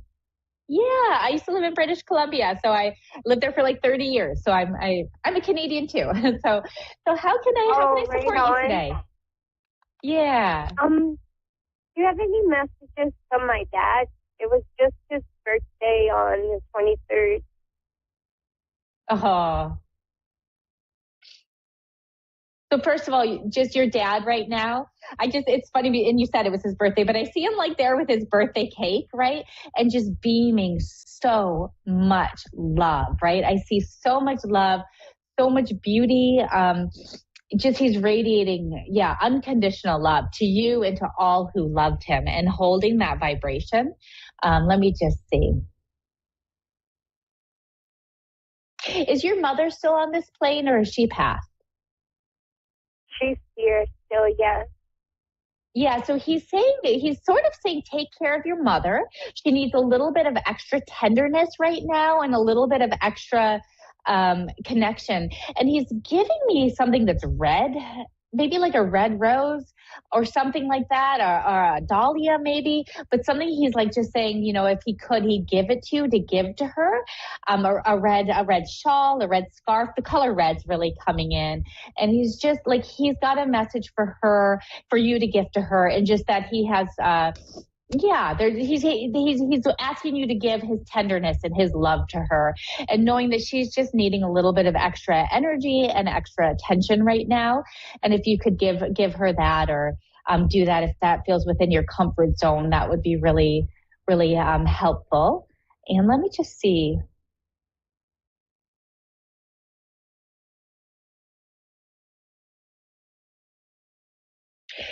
just that he's also like, he's very proud of you. And he has so much love and respect for you and what you're doing in your life and for who you are. He's seeing something. Hold on one second. I just want to get clear. He's seeing that you're carrying something sort of on your left side, on your left shoulder, maybe in your heart. There's some sort of pain that you're holding on to. It might be related to him, or it might be related to someone else in your family. And he's letting you know that you can let that burden go. You don't have to carry it anymore. It's sort of like, even as I say this, I see this a little bit energetically shifting away and moving away from you. Like it's like sort of dissolving. He wants you to know that you are so precious to him and that you are so loved and you do so much for so many. And so it's sort of like, worth is not the right word, but he's saying like, know there's nothing you need to feel guilty for. Know that there's nothing that you need to wish you had done better. And again, this might be related to him, but it might be related to another family member or something else that you're carrying. It's him too. It's him a lot. Yeah. He's like, you don't have to. He's like I said, I wish I could share with the people that I do these readings for the energy of the people, just like the last caller, they had like this specific energy and just like your dad's energy is very much, he's just radiating love right now. He's like, you did the best that you could. You've always done the best that you could. Right. And he's like, and you carry so much for so many is like what he's telling me. Right. And I just wish that you could feel his unconditional pure love. He's at peace. I think you already know that, but he's very much at peace, and in a space of peace right now. And know that like he's exactly where he needs to be. He does say like he doesn't, it's his soul, but his human parts, right? Like that, his human energy mind would be like, oh, wishing he could be with you all, right? Especially at this time of year. But he's just sending so much love. I have time for like just one other thing to ask him. Otherwise, I'm just going to send you his love. I had a dream. I think it was just like over a week ago. I dreamt that I was driving and I was saying, okay, go here, go there, go there. And then he just kind of, I don't know if he grabbed the wheel or somehow jumped in the driver's seat and he drove and he was like crashing a door open with the car. And I seen a security person and I was pretending that I was driving the car. I was saying, I was driving. He has dementia. You can't, I'm taking the blame. I'm taking the blame for everything. Well, it's interesting, but come see that you're taking the blame. And I've only got 30 seconds, but he's telling me you don't need to take that blame anymore. And the other thing is, if you feel him when there's something that you want to do or something opening up for you, he's like, listen and trust and go through that door. Listen and trust and go through that door, even if it feels scary. He said, but you don't have to take the blame for him or anyone anymore. And I do have to go. I have to close. But thank you so much for your call today. Thank you, Gina, for your call today. I wish you and everyone who joined in Happy New Year. Find me on Azrael.love. That's my website. And my Facebook is facebook.com, Azrael.love. We're gathering in person next Wednesday on Zoom. Would love to have you with us. And I wish you all the most beautiful evening and so much light and love.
A1R Psychic Radio, Earth's #1 psychic radio network, and watching Moonstruck TV and Lightning Television. Welcome. Time for Bernice Bisson, Psychic Media. Bernice Bisson, live for BerniceBissonPsychic.com. Connect direct. In North America, dial 888-454-2751. In London, 20-3519-2158. In Sydney, dial 02-8488-3147. Or online, contact us through our Facebook page, facebook.com/psychic radio. Or one of our websites, askoneradio.com or moonstruck.tv. This is Bernice Bisson, Psychic Media on A1R, the Ask One Radio Network.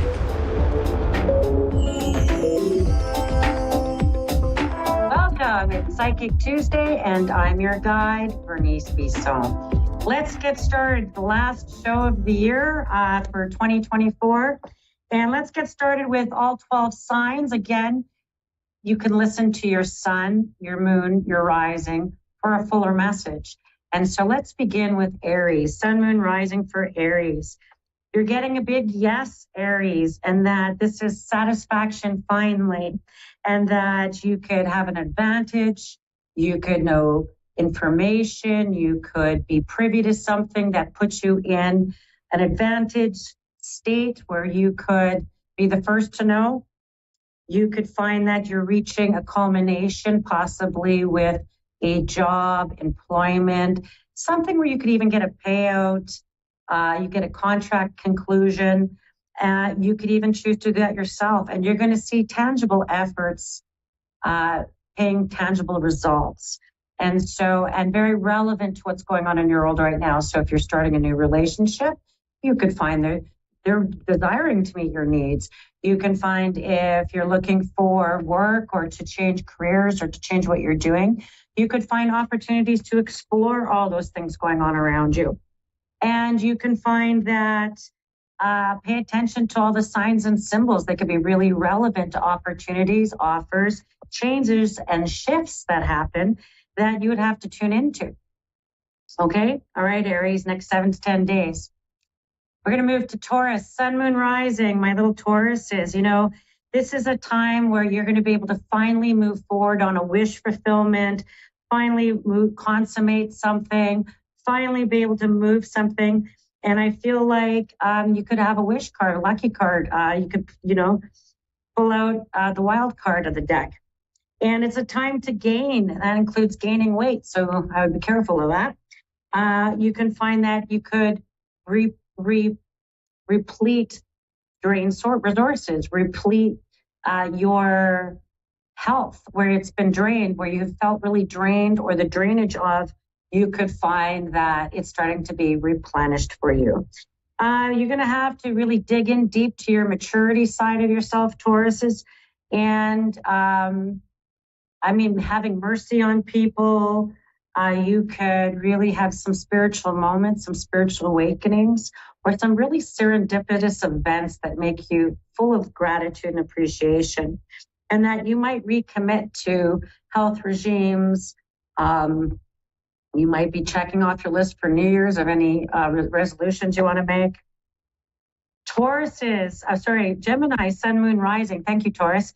Gemini, this is a time of enlargement, renewal, exploration, expansion. There could be lots of strong feelings, lots of excitement.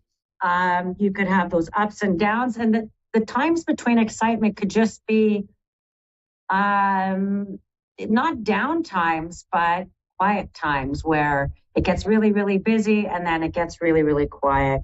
You can find that you have happy events entering your life. You could find things that bring you some meaning.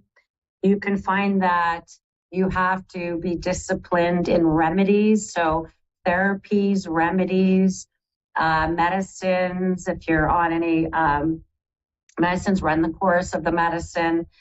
This is a time that it's not the time to get off the meds. It's time to stay on the meds if you've been on them, because I feel like they're bringing in some sort of renewal.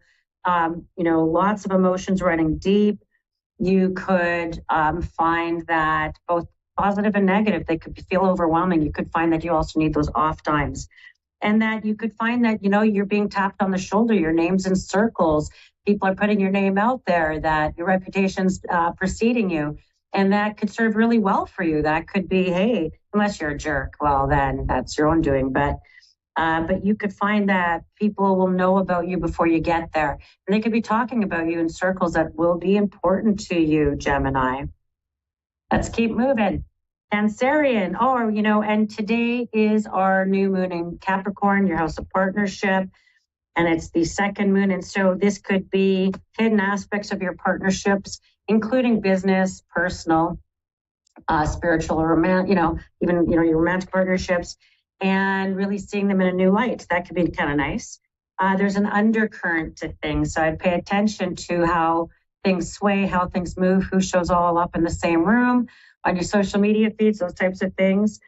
And it could be a time of, letting go of sentimental attachments to things. Maybe you did things differently this year for Christmas or for holiday celebrations. You can find that there is a breaking of a disillusionment, maybe really seeing things for what they are and in a different light. You could have new eyes on old toys.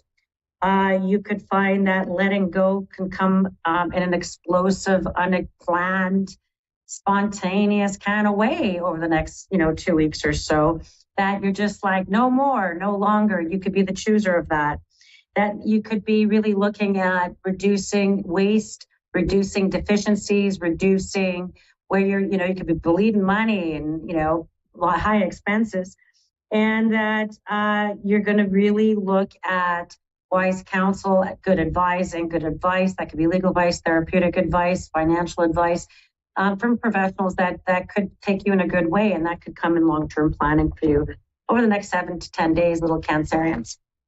Leo, sun, moon, rising, our Leos. This is a time of speed. Things will speed up as we head from a Capricorn into Aquarius energy over the next few weeks, but you're going to find that don't take sides. You can find the speed of it, like information that you could feel like there's challenges that exist, and it's a time to mobilize and use logic, not emotion, and that you might have some old feelings hanging around that could be complicating, that could, make things look a little different than they are. Don't dwell on the negative. Remember, moving onward and upward, it's time to mobilize. And that you might find that things feel like repetition, and there's something friendly in repetition. There's something knowing and that you can count on, that you could be pleased with in repetition.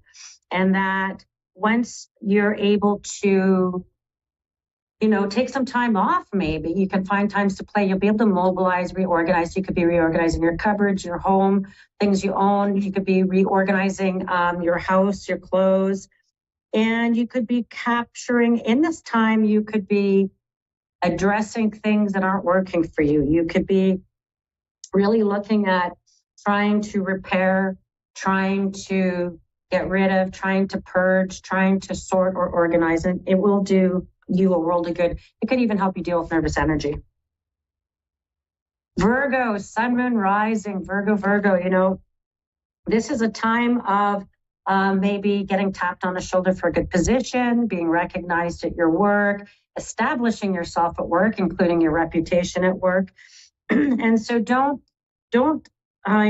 risk anything foolishly by being a smart mouth, or needing to say something, or needing to correct somebody, because I feel like, and be ready to respond to the situation. Like, you might need to take a late shift or work late and show up in a suit and go and do what you need to do, and the boss will see that and say, hey, you know what, he did it, and I knew this would be a tough call, and there they are. And so this could be a time where apathy or not becoming involved or letting something go could cost you an opportunity to advance. So if you're asked to show up, show up. You could be really taking mental note and financial note of your assets, what you own, where you live. You could be looking at where you place importance on your time and energy. And you can find that things are concluding for you in one area or the other in your life, that once the door is closed, it's closed. So if that's relationship based. And so it could be business relationship, friendships, romantic relationships. There could be a door closing that probably needed to be closed for a while. And I just feel like, Virgos can have strong faith in their beliefs, strong faith in themselves, strong faith in things, and just tap into that faithfulness, particularly in the higher self, in that you can, Virgo. You can do it. Libra, Sun, Moon, Rising. Hello, Libras. This is going to be a time for reconstruction of your life. And you've just completed a whole gauntlet of eclipses. And there's reconstruction, and that could be around people. You're realigning your karma and moving upward. And this could be in relationships. There could be some parties, friends, social circles, groups, leagues, things where you're invited out, things where you're invited to participate, things where you're included. And you could find that it could be something that you're going to refuse to allow yourself to be any part of anything, person, place, group, or event that no longer serves you or that brings you chaos. You don't want anything disturbing your peace. And I feel like you do have some exciting new circles that could, if you're single, bring you love life, or if you need of making new connections and friends, bring you new friends, bring you a new sense of belonging, which feels really special for Libras.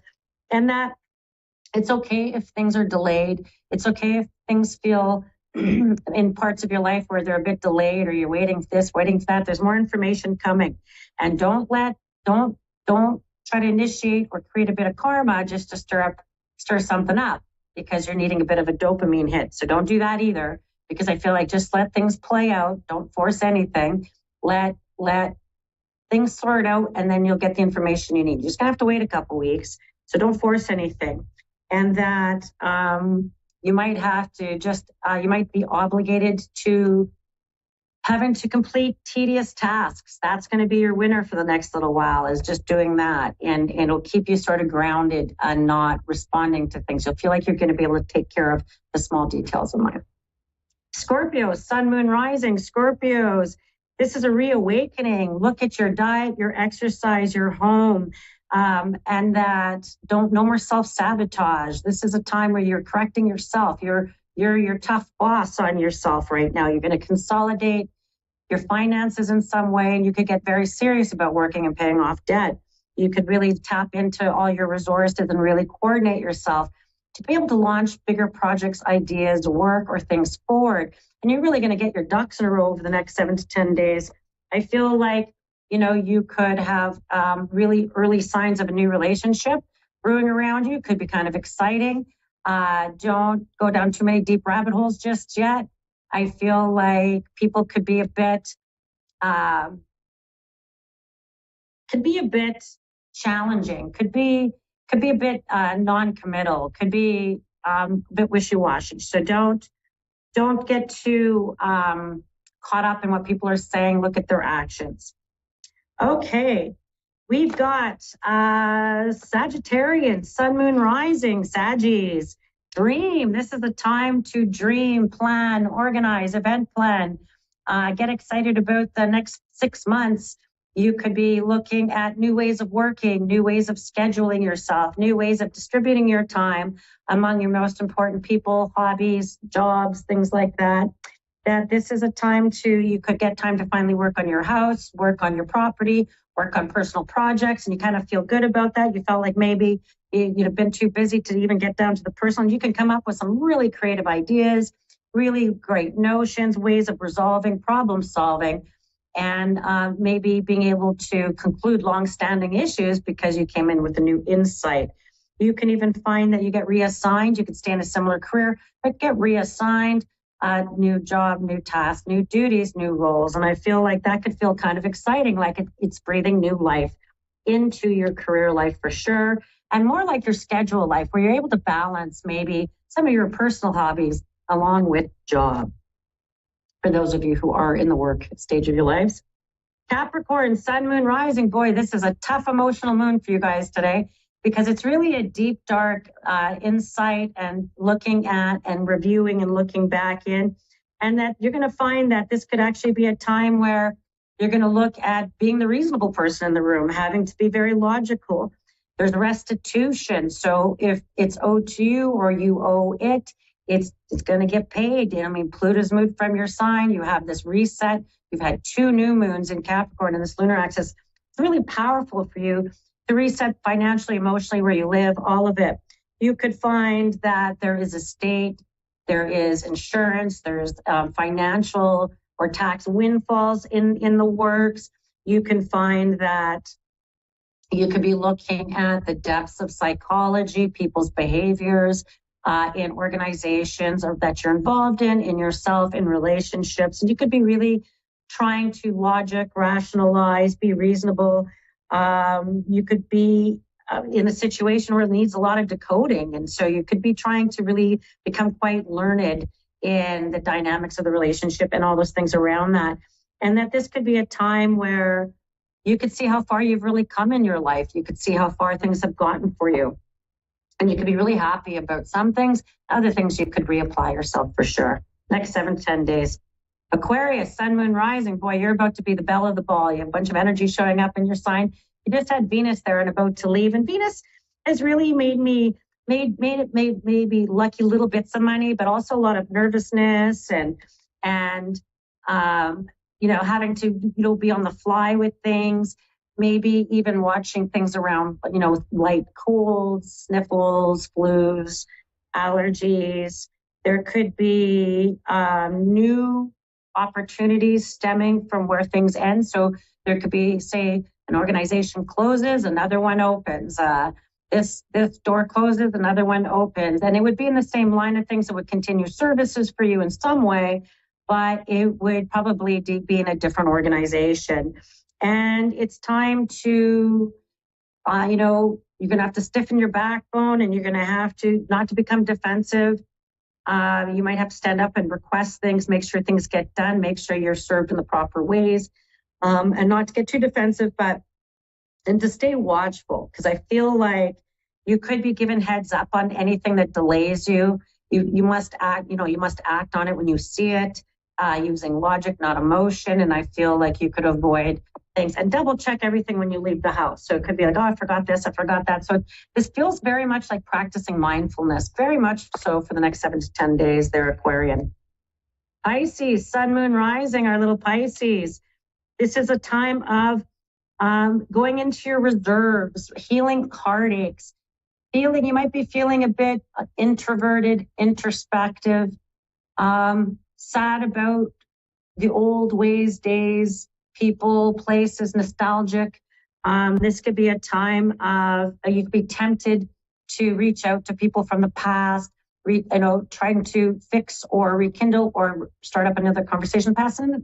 And you're going to find, particularly because Venus is coming to your sign along with Neptune and Saturn, and as they go direct, it's really trying to restructure those romantic and spiritual connections in your life. And I feel like just be really clear that the lens isn't just nostalgia and thinking about what's been in the past. I want you to be very forward thinking, because I feel like relationships could be very convoluted still. They could have very complex or deep emotions and complexities to them where you thought they didn't, they do. And I feel like this is going to be a time where you're going to have to really feel and be present and really decide what you want, Pisces. This isn't a time, because I feel like otherwise, I feel like things that could be good would fizzle out. I feel like things that should have fizzled out, you're just pouring too much energy into. And so this is going to be a time for you to really sort of feel and assess where you're being fed emotionally in your life. In all terms of relationships, this coming birthday, it's going to be some decision points about who and where you move forward. Thank you. You can find, that's for Sun, Moon, Rising. You can find me, BerniceBissonPsychic.com. We're here on A1R Psychic Radio and Moonstruck Television. And I read full time from my studio in Winnipeg, Manitoba. And I read both on video. I do video reading on different platforms. And I also read in person. And so if you're ever interested in reading, you can just go to my website. And we'd be glad, Lori, I have a gal who does my bookings. Lori would be glad to book you. Okay. Now let's get to it. I got Caprice in Vancouver. Caprice. Hi. Hello. Hi. Thank you. So patient. My name is Bernice, and I am a psychic in Winnipeg, Manitoba. And How can I be of service to you today? Yes, I would just like to know what you see for me. I'm kind of stretched in different directions, and I'm not sure where to go. Would like to see if, I don't know, I have any love aspects coming in, or I'm kind of focused on business. So just whatever you see, please. Okay, thank you. And let's do it. All right. So let's do this next year, 2025, we're beginning. Do you mind if I ask you, what is the day and month of your birthday? April 5th. Aries, wonderful. April 5th, let's explore. April, your moon sign, your lunar cycle, the monthly cycle, April, the number 4. In tarot, the number 4 is the Emperor. And if I go to your sun sign, very much like being an Aries, or your divine masculine, that daily number, the 5, the 5 in tarot is the Hierophant. Now, what does this all mean? Well, together, they come to 9 in 2025. Your birthday in 25 is your karma year, and you're going into a 9 life cycle, which is the Hermit. So when you mention love life, I'm like, well, it can be good. It could be hidden away. It could be tucked away. It could be a bit secretive. Even in newness, like you can start seeing someone and it would be not way out in the open. Like there would be kind of a periods of getting to know each other. And it could be somebody very, very different than what you're used to. Very different socially, culturally, or just even in terms of maybe they live somewhere else. And that I feel like because you're going into this 9 life cycle, this next year might still be focused on your work, your reputation, your independence in that. So in terms of when you talk about business, this is going to be something where you might let go of one contract in order for another. And that business for you would be something where it will take on kind of a fun social element along with it, where it could be galas, gatherings, conferences, places where you're able to kind of get out and about and meet networks and connections. So it feels very lively, engaging, new circles, opportunities expanding, certainly. And I'm going to say it's really going to pick up. You might have a couple of quieter timeframes, maybe in February. But March, April, May, June, July, boy, it's just like out and about. You're out and about. You could, even in January, as we embark in the next few weeks, I feel like you could even be talking about doing some travel. There could be some travel that you're thinking about. You say, I'm going to go to this place. Could be a warm destination place. So if it's just south from you, or if it's just, I do feel like this is going to show up as a way to maybe go see people go travel to people And it's funny because I do think it could be in the US where there'll be some travel that could bring you down south. I also feel like you've got decisions. Now, if I go back to your love life, funny because I feel like there's 2 people kind of in the peripheral.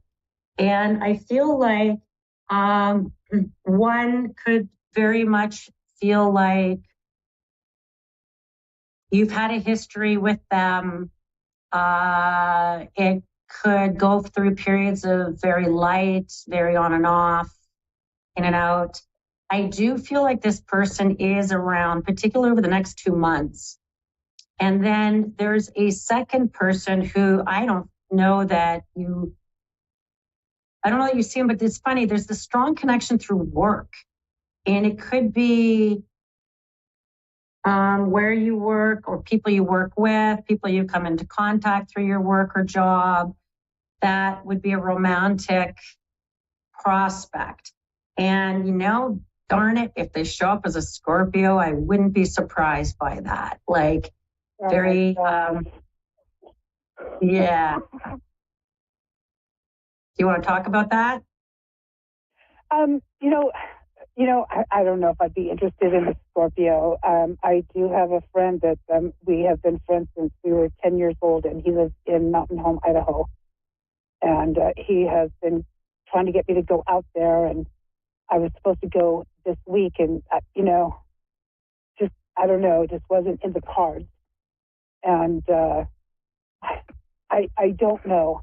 We've known each other for so long, and I don't know if there's something underlying there. I've always been so independent, and there's been nobody in my life for a very long time, and I'm kind of hesitant to get back into a situation, and so that's kind of where I'm at. You have one kind of hanging around, and then the other one, I feel like it could come through a work like connection, like in group settings, and it's ironic because you're going into that 9 life cycle, that very hermit lifestyle. And it's funny because when you say, I've been on my own a long time and I love my independence, that's hermit. That's the hermit card in tarot. That's exactly that independence. They're very good with psychology of people. They have a deep understanding of people. And oftentimes it's hard to find a partner who can meet you there in the psychology of it. And so you can decide. I own my own business. I'm very ambitious and love what I do. So. Yeah. And so I feel like, well, you have the one option. The second one, I do think, and I feel like the second option, when I think about romantic companionship, you don't have to marry them and run off or anything, but I feel like they show up as a water sign. They show up through work. It's funny because I actually think they work in something to do with like law, or not with a gun, not a cop, but rights, law. And I don't think it's the criminal aspect of it. It could be the environmental, engineering, corporate, but I don't know about I feel like this is somebody who's very ethical. Like they have strong ethics and they're a conversationalist.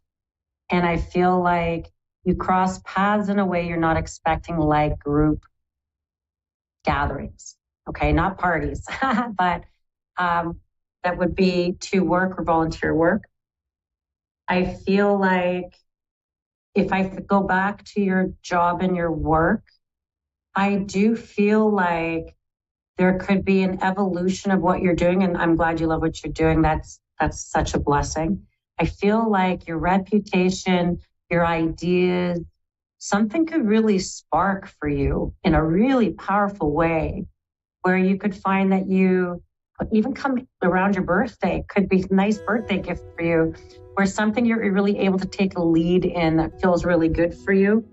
And the final piece that I'm going to leave with, because I got only a few seconds, I got about 30 seconds, is there's something you're really taking charge with in your health. And it'll be very much around your nutrition.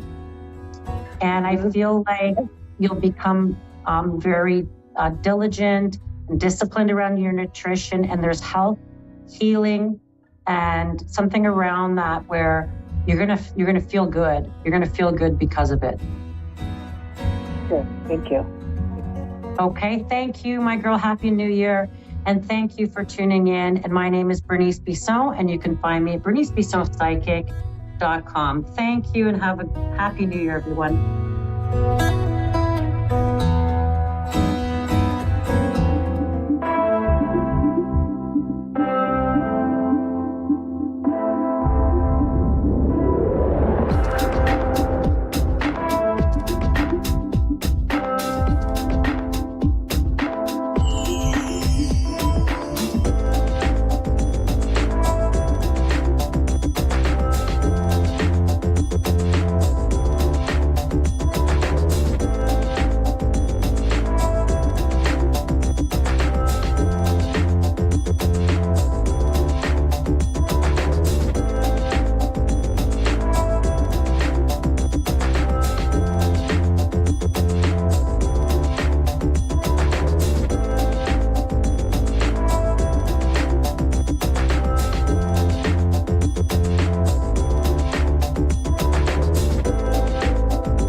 Psychic Radio, Earth's #1 psychic radio network, and watching Moonstruck TV, enlightening television.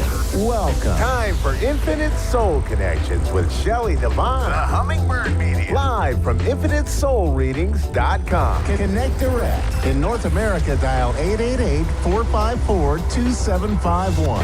In London, 20-3519-2158. In Sydney, dial 02-8488-3147.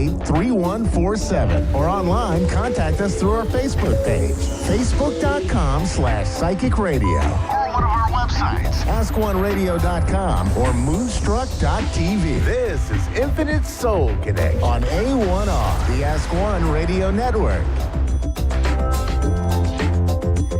Hello, everybody. Welcome to Infinite Soul Connections. I'm Shelley Devine. It's so nice to be here. I have a message that I channeled that I want to give to you real quickly before my caller. And it is perfect for right now because we are saying goodbye to 2024 and we're stepping into 2025 where there's going to be wonderful things. So I want to talk about abundance. So this is a channeled message for everybody. Abundance starts with the universe. Its vastness holds in abundance all that is needed and desired in your reality. Universal consciousness is an abundance of love and is given freely to all. Since all living beings are connected, the abundance that you have is the abundance of all. There is inner abundance, where all that you desire, all the wisdom you seek, is in you already. Outer abundance is all around. There is never a lack of anything. When you open your heart and mind to the unlimited possibilities, you will see that there is never-ending abundance of joy, gratitude, love, wisdom, happiness, giving, anything. It's there. It's all there for you. All you have to do is open your heart to it. And I am ready for my caller.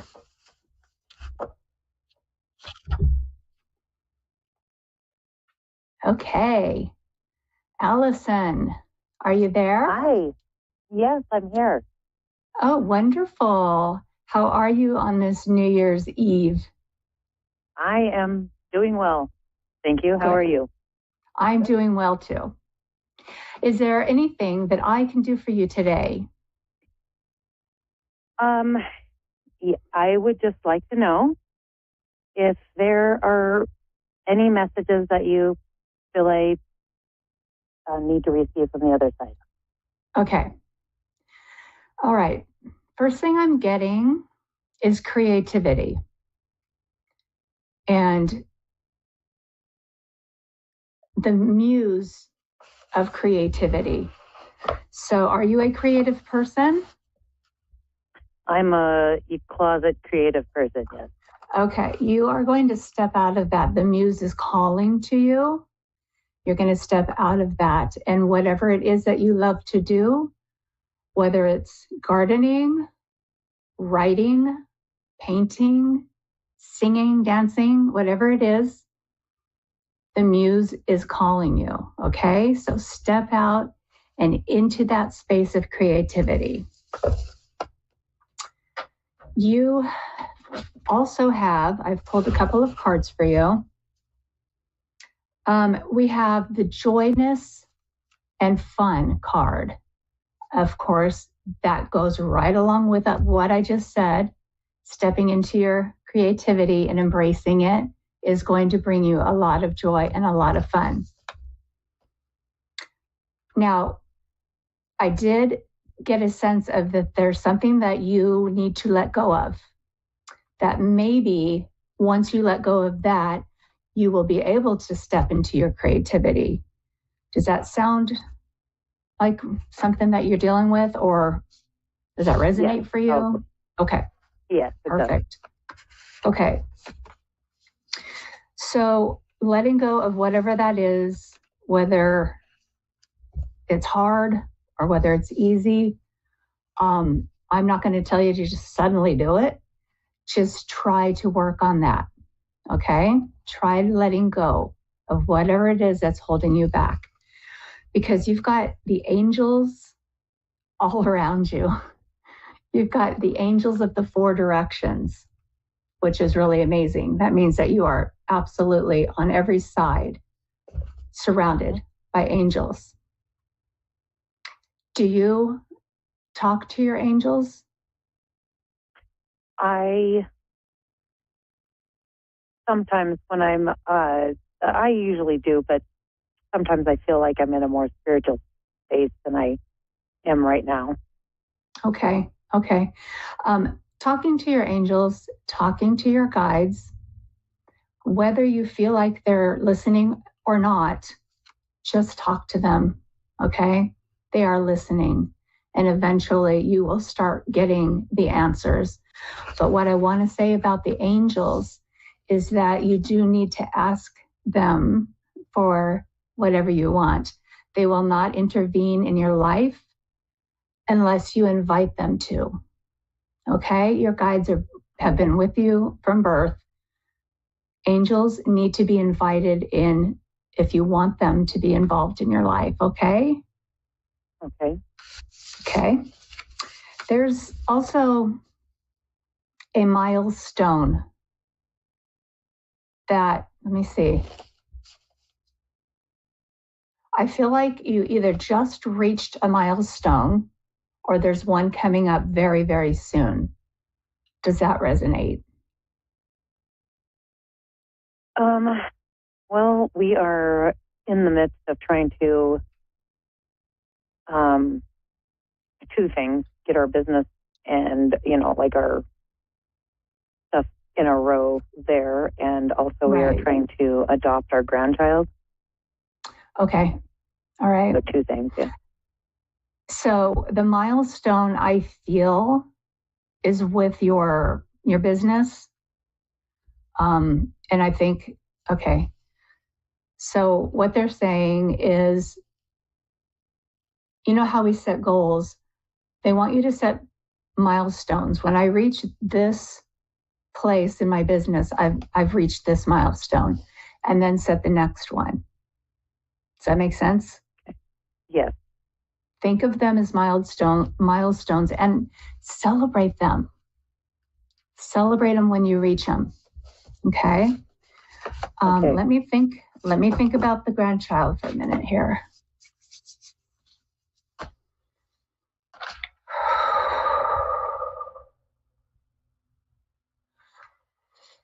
The best. Did I just freeze? Oh no. The best placement for the child is with you.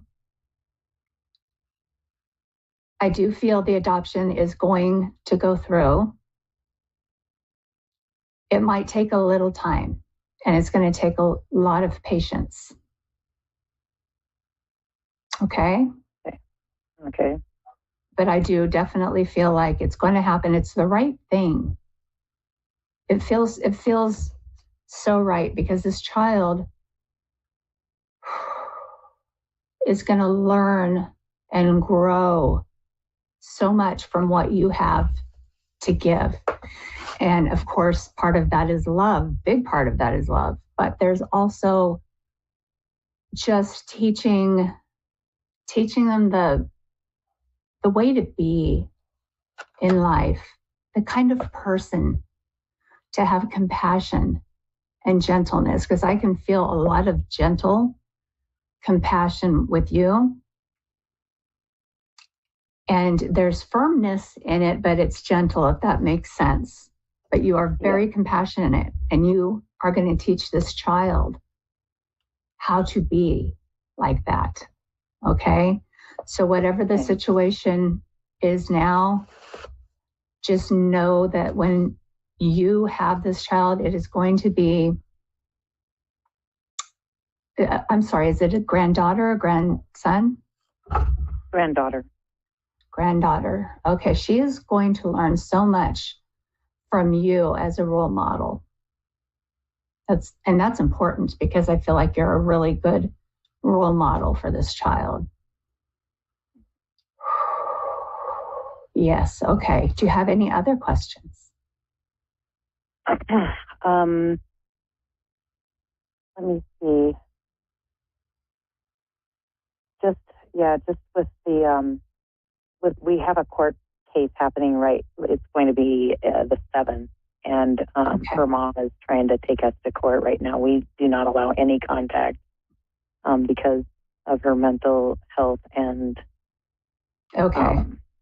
So you have the child already.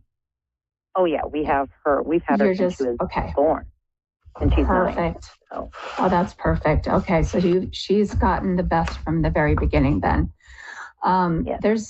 you're not gonna lose this child. The mother is going to. She's got a lot of growing and learning to do, and she has to show compassion to herself. And I feel like you need to show compassion as well to her. But it's going to take time for her to be in a state of mind, in a state of being that you feel comfortable letting her see her daughter. I feel that's the way that it's going. I feel that's the way that it should be. I'm sorry, I don't feel that way. They are telling me that's the way that it should be. My opinions don't matter. I'm telling you what they're saying, because sometimes I say it like I'm saying it.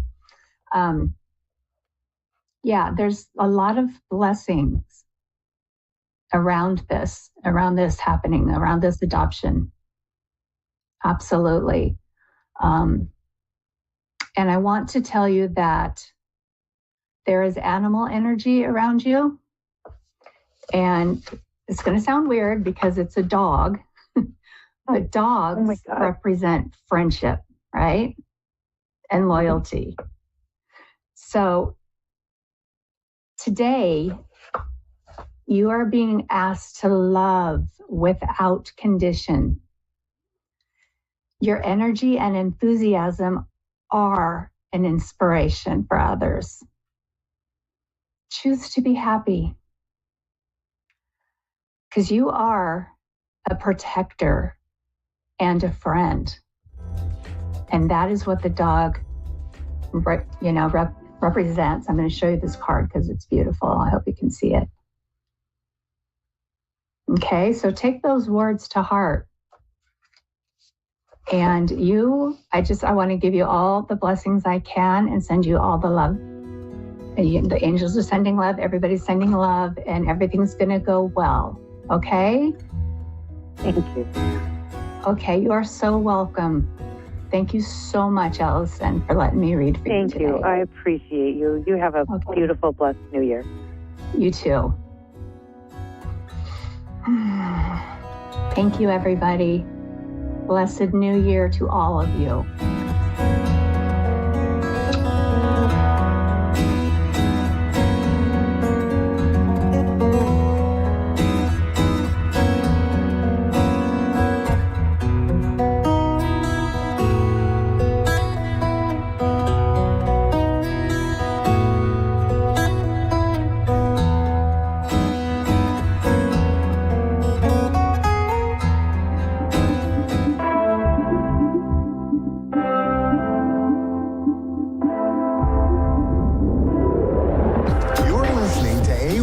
Psychic Radio, Earth's #1 psychic radio network, and watching Moonstruck TV, Enlightening Television.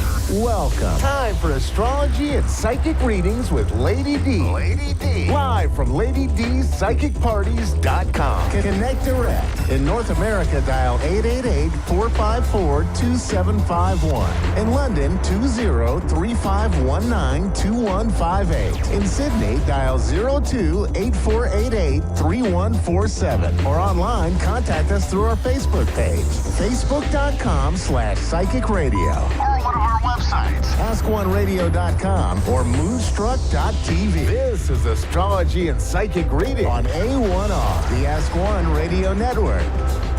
Hi, everybody. Welcome astrology and psychic readings with Lady D. I'm your host for this segment, Lady D, and this will be the last radio show of 2024. So next week when we're back here, it'll be 2025, which is crazy. So this week, what we've got coming up, we are going out with a bang. We do have a new moon that is happening in Capricorn at 9:26 a.m. in the morning. That is my time here in Sydney. So with this new moon that is coming up, it is in Capricorn. So it's about hard work, structure, getting things done. It's about hard work. It's all about taking control, I feel too. It is about being organised. It's about getting things done. It won't be an emotional new moon because Capricorn's not an emotional sign. They're a sign of, yes, that's happened, but now we need to move on and get what we need to do to be able to move forward. We can't just dwell in the past or keep dwelling what's happening. But it's also about making sure that everything is done the right way and the proper way as well. That's what Capricorn is all about. And that black and white, it's a bit about what's right, what's wrong, and let's keep going. We do have a sextile to the moon and the sun with Saturn during this new moon, which is really helping us through any problems to push us to get through barriers and to get things done that we need to. There is also a square to Chiron, so it could be sort of walking around with a rain cloud in your head. I feel like that with this energy that's coming up, it's like one of those movies that you see that they make where it's about getting to their final destination and it's coming up a lot of setbacks, whether it be like they made a movie on trying to get to the New Year's Eve fireworks in Sydney here. They put the fireworks on in the city where they have the Harbour Bridge. And it's a big thing if you go in there. It's something I don't do. Used to do in my younger years, but not so much now. But it's like if you were heading in there and the car broke down. So then you had to go on a bus and something happened to the bus and then you tried the train and something happened to the train. It reminds me of that kind of thing happening up where obstacles are coming up, but you're so determined to get to your destination. You're not going to let anything or anyone stop you, and there's going to be some strange and wonderful things happening on the way. That's what this new moon in Capricorn is really reminding me of. At the same time, we do have Mercury and Jupiter squaring Saturn as well, which is bringing about maybe some news that's not positive news, or you might be putting your foot in it. You don't mean to put your foot in it or mean to say the wrong things, but just not saying the right things to certain people. We've also got a Venus square Uranus here too, so it's unexpected with finances and relationships. And the thing is that this has been happening for even last week we had this transit. We do have Venus, which is in Aquarius, which is ruled by Uranus, and then Uranus in Taurus, which is ruled by Venus. So they're in the signs where they should be conflicting signs here. So it's making a very peculiar, very strange square there with that instinct that's coming up. We've also got, which is actually helping us with this Chiron, we've got Mercury tri-Chiron and then Jupiter in sextile to Chiron. So there is living some sort of healing. There is some sort of resolution. There is some sort of healing being done here with certain aspects and certain things that have really caused us a bit of distress or a bit of worry or a bit of tensions. I do feel like there is a bit of relief there as well. We also have Pluto, and I feel like this is building up. The Pluto is coming to oppose Mars, or Mars is opposing Pluto. We'll see it directly opposition next year. Sounds so strange saying that, but next year. But they are getting closer, so you're feeling that closer as those energies are coming up closer towards each other. But I do feel like this week is going to be a battle of wills as well. The weekend, we've actually got some positive aspects till 29th. We've got Venus sextile Chiron till 29th, as well as Venus in tri to Jupiter till 29th as well, which is bringing up a positive time for the weekend, which is what we need, what we want too. So let's go to the caller. So we got Jessica, who's in Pennsylvania. So hi, Jessica. How are you today? Hi, I'm good. Thank you. Okay, how can I help you today? If you can just tell me anything right now that would just be for my highest good. I'm going through a lot of different things. Okay. Do you have like any like area you want me to focus on? Family and living arrangements. I just find a battle of wheels here, and people are at loggerheads, and there's like no resolution. But I feel like someone has to make a tough decision here, and it's best for the family, is what I'm hearing as well. And I feel like it's a tough decision to make, but I feel like by February, it's like there's a pathway here. It's like there's a pathway being shown to you in February of the right path to take. I do feel like there could be a move coming up for you as well. I do see like a moveless truck, so there could be a move coming up for you. And I want to say, like, don't worry. Everything's going to work out just fine. It's just people tensions are quite high at the moment because they're going a bit, I feel like they're going to be crazy because they don't have all the answers or they don't have all the details. They're freaking out is what I'm getting. Yes, but it's like I'm seeing, it's like in the movie Alice in Wonderland, the Disney animation movie back when I was young. And there's a scene there where, I'm sure it's that movie, there's a scene where she doesn't know where to go and the dog comes along with a brush in his tail, and I think he wipes out the path, or he wipes out the path, or he must wipe out the path. But in this case, I'm seeing the path, he's wiping the path, but the path is being shown to you. So that's why I said I feel like that's February. Thank you so much. That's okay. Things will calm down. Okay, let me just see. Okay, I've got a man that's passed over here that I feel like he's part of your family. I do feel like he's like a grandfather. He's a male, and I feel like he liked to drive. But I feel like he could drive bigger vehicles.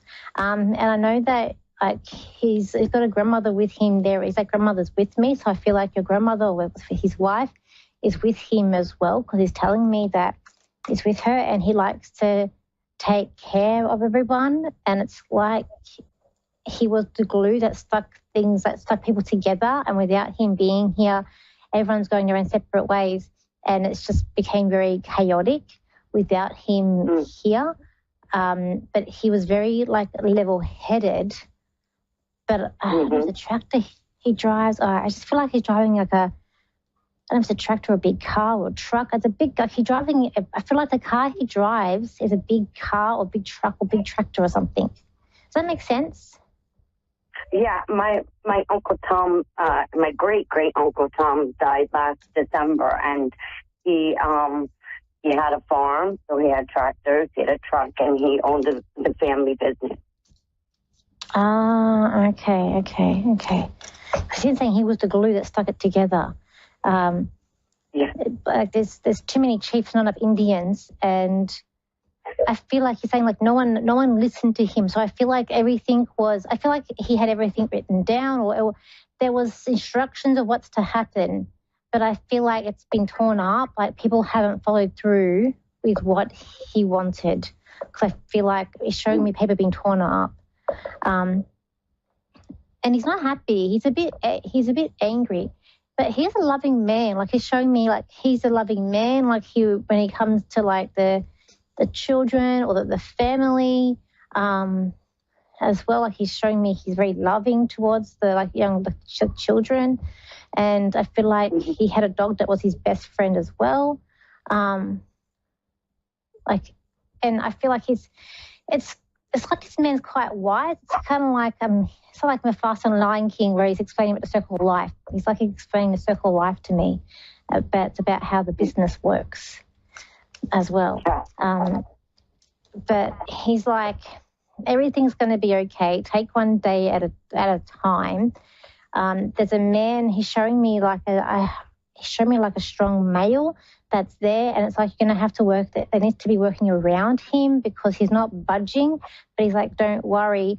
Like every dog has their day. So everyone, you know, they may be coming on top now, but you know, wait, because everybody has their issues and their problems and things come up for them. So, but you need to work around a male. He's showing me, but he's like, he wants to give you a pat on the back, and he wants to like it's even he's telling February. It's something about February where I feel like things are going to be better for you, or it's going to be okay. Where, and I even feel like the law may come into the place, or like about I see the justice hammer, which is, to me it's about court or law. So I feel like things is going to work out. I do feel like for you, but he's telling me February. Does that make sense? Yeah. Oh, cool, excellent. But he's there with grandma. He's kind of saying, I'm here with grandma. So I don't know if it's his mum, but I think it's my dad's mom, which would be his twin brother's wife. Oh, okay, because he keeps on saying grandma's with me. I feel like that she was a decent cook as well. Or she had like a sweet tooth. I'm seeing like a cherry. I feel like it's like the cherry pies. The pie that has like the lattice. We call it the lattice. So it's a pie, and it's like the topping has like the crisscross topping, like the pastry's like crisscross. So, and I feel like it's like a fruit pie, like a cherry pie or something like that. But I feel like she's a good cook, good baker, and I feel like she's also likes to keep things very neat and tidy and clean too. I see her like cleaning, so I feel like she likes to have everything spotless and cleaning, in tip-top shape.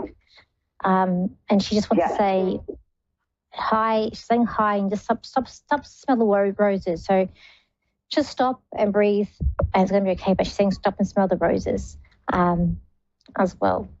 But and she doesn't want to be, I'm sure you won't forget her, but she's saying, don't forget about me. And I'm sure you won't. But I feel like that there's going to be a plant or something made in her honor. I do feel like that will happen as well. Because I feel like this lady is being very she's very blessed, but very, it's like we honor her too. Yeah. So I hope I've helped you today. Yes, you have. Thank you so much. That's okay. So, guys, I hope you all have a wonderful New Year's Eve and the start of 2025. It's been a very interesting year, and I'm sure 2025 will be an even bigger, interesting year. In fact, I know it will be a bigger, interesting year because of the certain kind of placements. But I always say, and if you do what you love to do, whether it go to the movies, hang out with friends, and last day of the year, just do something that makes you happy, and it's going to be quite positive, and then worry about 2025 the next day.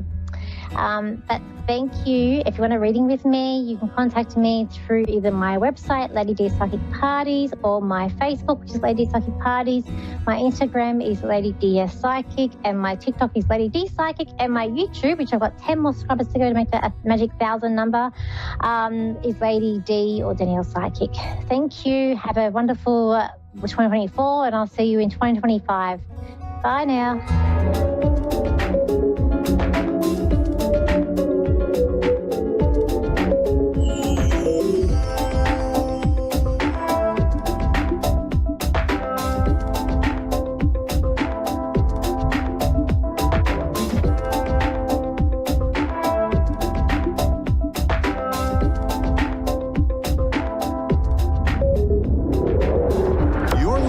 A1R Psychic Radio, Earth's #1 psychic radio network, and watching Moonstruck TV, enlightening television. Welcome. Time for Angelic Insights and Healing with Margaret Phillips. Live from AngelsAlwaysAroundUs.com. Connect direct. In North America, dial 888-454-2751. In London, 20-3519-2158. In Sydney, dial 02-8488-3147. Or online, contact us through our Facebook page, facebook.com/psychic radio. Or one of our websites, askoneradio.com or moonstruck.tv. This is Angelic Insights and Healing on A1R, the Ask One Radio Network. everybody. Happy Tuesday. I hope you are having an awesome day. For those of you who do not know, I am Margaret Phillips. I am a psychic medium, a Reiki master, a pranic energy healer, a shamanic energy healer, a life coach, and a certified hypnotherapist, as well as the owner of Angels Always Around Us. So welcome. I'm glad you can join me today, whether you're joining live or whether you're watching the replay. I appreciate your time. For those of you who are wondering where to find me, I am here on A1R Radio every Tuesday at 4:30 for Angelic Insights and Healing, where we do readings, healings, whatever you need. And then you can find me on my Facebook page, which is Angels Always Around Us. You can also find me on my website, which is angelsalwaysaroundus.com. You can also shoot me an email, which is angelsalwaysaroundus@gmail.com. Or, you can contact me through my website. One thing I would like to tell you guys, and I'm not kind of excited, I am excited about. So 2 things. One thing that's been going for a while is if you like Facebook and you're on it and you like groups and you like learning things, I have a Facebook group called Angelic Inspiration and Guidance. I do daily affirmations in that group. I do videos in the mornings with affirmations. I do wellness tips. We do card readings in there, all kinds of stuff. So again, that's Angelic Inspiration and Guidance. Feel free to join that on Facebook. And real quick, another group that just started this week is Holistic Visionaries, Elevate Your Practice. That Facebook group is free for the month of December. That's how I can help holistic entrepreneurs kind of boost their business a little bit with the tips and tricks that I've learned. And so you can check me out there. And Erica from New York is here. Hi, Erica. How are you today? Hi, I'm good. How are you? I'm good, thank you. How can I help you today? Well, I'm just coming out of something very difficult. I'm recovering from, I had been through some traumatic things and I went on a drinking spree, and now I'm trying to heal and a little anxious about my next steps and finances and okay, so you're just looking for some general insight of where do I go from here type thing. Is that correct? Yeah. Okay.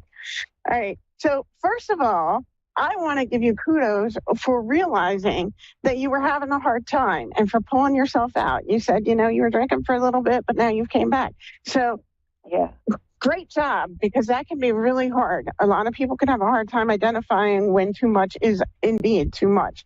And, you said something very powerful and very important. You said you were on your way to healing, and you are. So remind yourself, as all this anxiety is coming through to you, remind yourself, I am healing. It's going to be okay. I do not have to beat myself up, because, we are our worst critics. And when we're trying to heal from whatever we're healing from, we have a tendency to be like, I want it healed now. I want it passed, over, done, out of my life. I want to get going. You have to give yourself time to actually go through the process. So again, be gentle with yourself during this time. Now, you mentioned you're having a lot of anxiety. So I am going to ask, do you ever use like crystals at all? Like, these little rocky things? Yeah, well, I have a selenite, and awesome. I started, my spiritual practices again. I've been back on really going hard the past few days. So I'm really taking it much more seriously. Right. So the reason why I asked about crystals, and I just happen to have this Dalmatian jasper. I actually got 2 of them. I got this big palm stone here, and then I got my little turtle buddy here with us today. So Dalmatian jasper is very good for calming anxiety. Another thing that's also good for calming anxiety, as well as strengthening your connection to the angels, is a light blue crystal called angelite. Oh, yeah, I know angelite. Yes. So try keeping that with you. And you want to put that, when you're using crystals, you want to put it in your non-dominant hand if you can, like if you're holding onto it. If it's in your pocket or your bra or whatever, it doesn't really matter. But if you're actually like holding it on your hand and working, in the moment with that crystal, you want to put it in your non-dominant hand, because it sounds kind of weird, but believe it or not, it's the non-dominant hand that receives energy, and your dominant hand is the one that gives the energy. Oh, okay. So, I mean, our hands most of the time are 12, 14 inches apart. So yes, it'll still work even if you get it mixed up. It just kind of boosts it a little bit if you put it in your non-dominant hand. Okay. So let's pull some cards for you and see what the angels want you to know card-wise, now that they've already told us a couple crystals that might help you. So these are really cool cards. I'm really excited for these for you. So our first card is Rochelle. And Rochelle is very important because, you're healing. You've made some mistakes, but now you're trying to get past them and move on. And she says, follow the guidance of your heart. I know you've got like financial concerns. She says, prosperity is coming to you. And what I see is this isn't even just financial prosperity. And I will tell you, I have been very fortunate and very blessed. A lot of times when the angels show me abundance or prosperity for people, they just don't talk money because they know that that's not really what we're all about. Yes, we need money to live, but they also show me that you've got peace coming. You've got happiness coming. You've got growth coming. And with that growth is where your healing is going to continue. I don't know how much you've tuned in or whatever. I don't know if you've caught it or how much you feel of it. I know you said you've started some spiritual practices. We can already feel the shift for 2025 starting.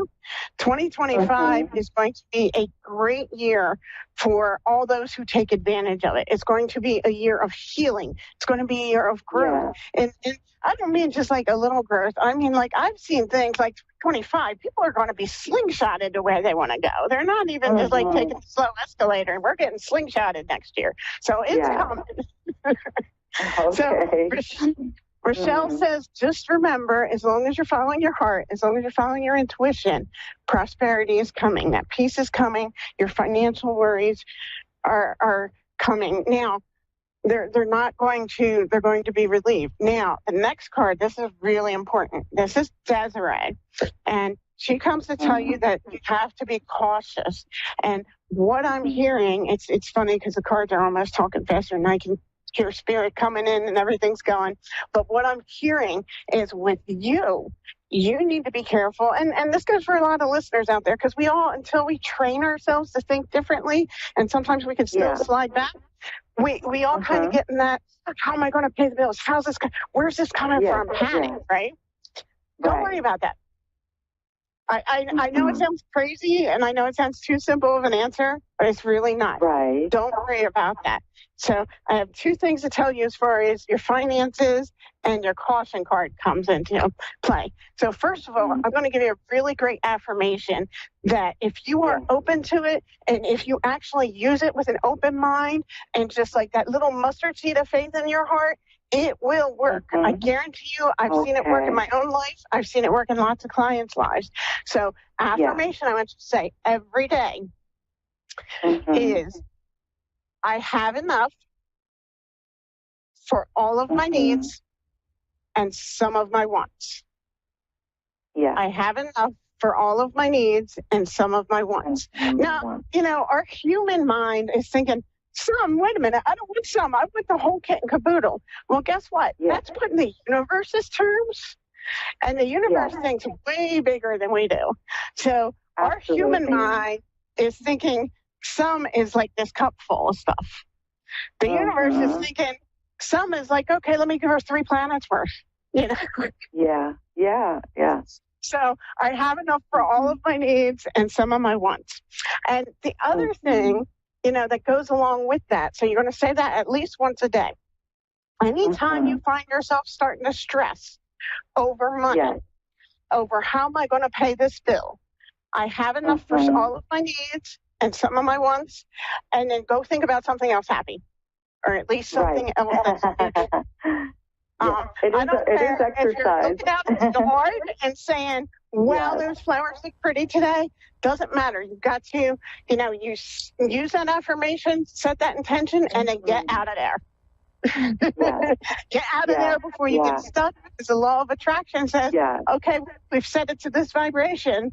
Now, the law of attraction says we're not going to keep thinking about it, because if we keep worrying about where this money's coming from, we're going to chase that money away instead of pulling it to us. That's right. So again, I have enough for all of my needs and some of my wants, and let me think about something happy. I'm not worrying about that electric bill no more. And then the last card for you today is Daniel. And Daniel is the angel of marriage and also known as the angel of families. And he says, I'm here. I'm giving you encouragement. I'm helping not only you heal, but I'm helping your family heal from all this trauma. I'm helping your family heal from all the damage that's been done. And what I'm hearing is he's actually working on intergenerational healing with you.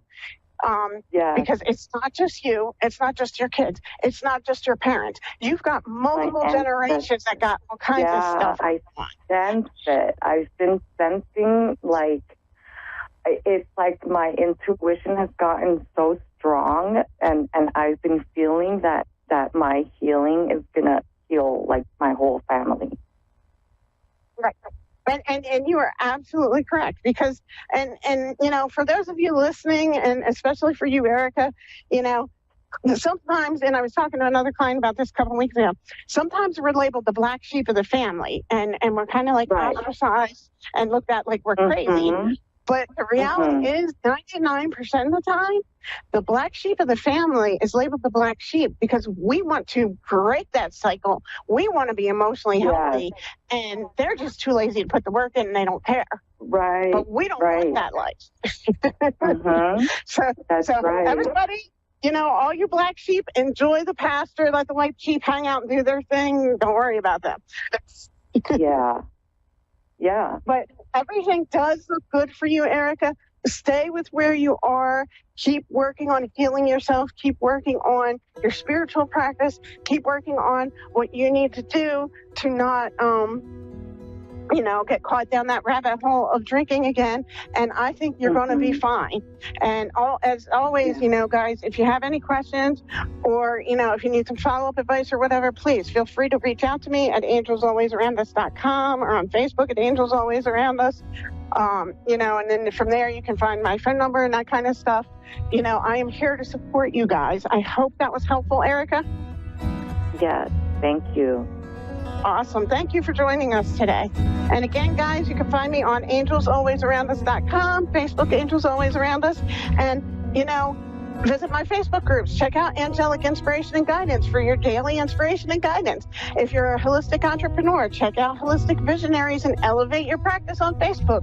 We have a little group that just started. It's a great group. I'm going to share business tips with you. It's going to be amazing. Come join us. Let's slingshot everybody into the new year. Have a great day.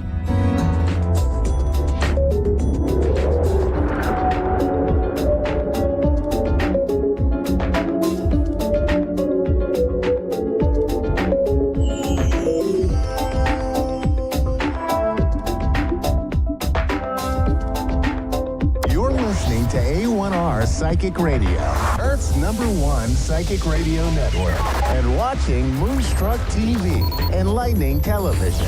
Welcome. Time for Mystic Nick with Mystic Nick.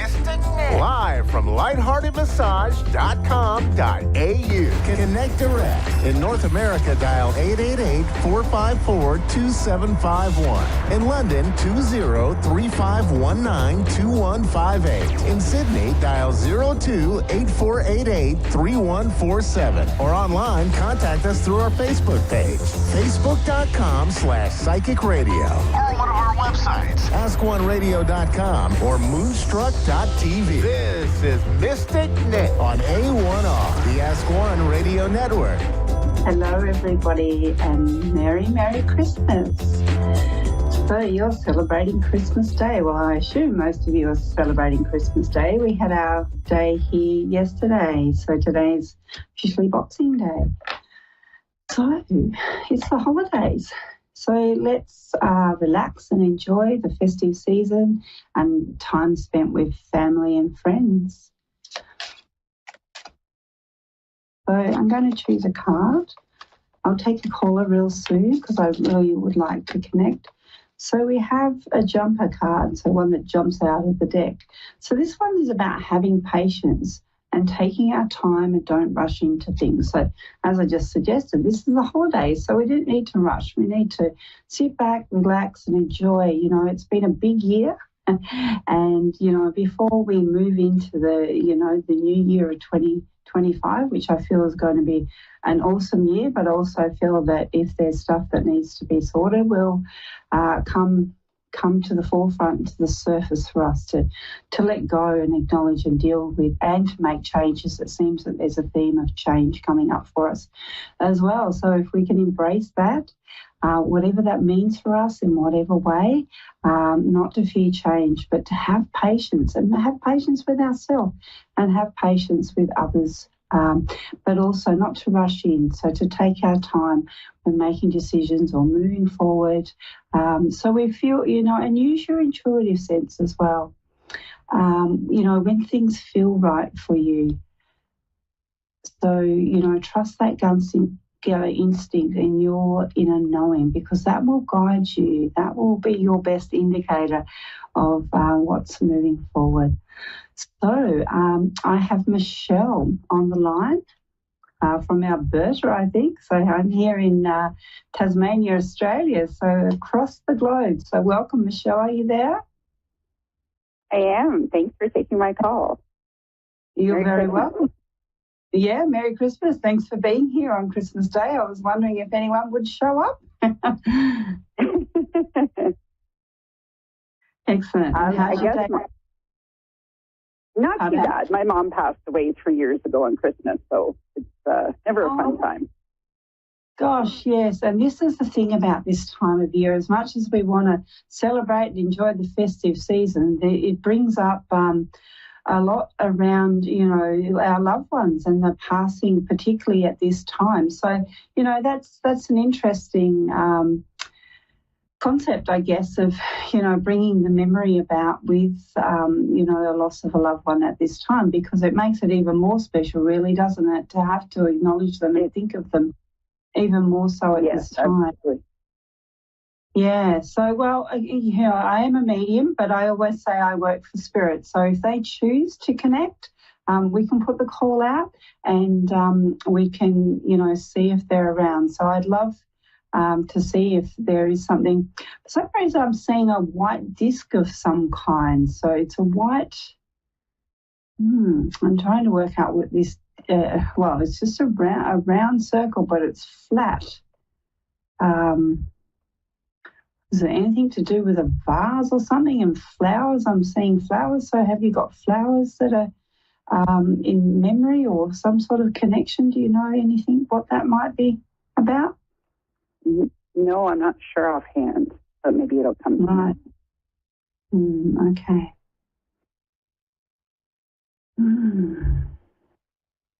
I'm just wanting to see whether I can connect in. So, again, we have to be open-minded. I am seeing that there is a lady that's coming in, and she's quite, she has sort of golden brownish hair. Do you know, sort of a wave around shoulder length kind of hair? She seems she seems to have like a happy disposition. She's very happy to be here. It feels like she would have been someone that really would have celebrated this time and celebrated life and, you know, glammed up a little bit. Do you understand who this person might be? It could be Christine. I'm not sure. Christine. So who is Christine? I'm just a friend I met years ago. She passed away of cancer before her 50th, like before she was 50. So, like, okay, and so, yeah, and that's what I'm saying about being open-minded, because sometimes we want certain people, but Spirit has other ideas sometimes. So Christine seems to be a bit like the life of the party. You know, she wants to bring the flair and the zest, and she might have been a creative person who, you know, just wanted to celebrate life. Yeah. That sounded a little like Christine? Yeah, she was very, very bubbly. Yeah. So she wants to. She's in on the festive spirit. She's coming through to bring. There's also does she have a younger son or a younger male that she would like to connect with, or is there a younger boy? I'm not sure. Okay. Unfortunately, I didn't know her too well.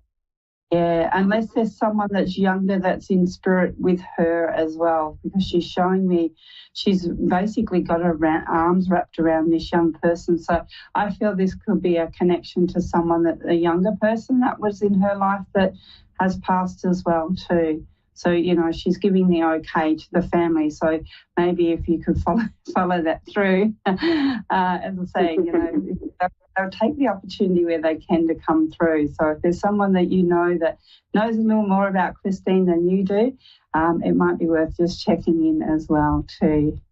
I'm also seeing handbags. So was she a handbag lady or was someone into handbags?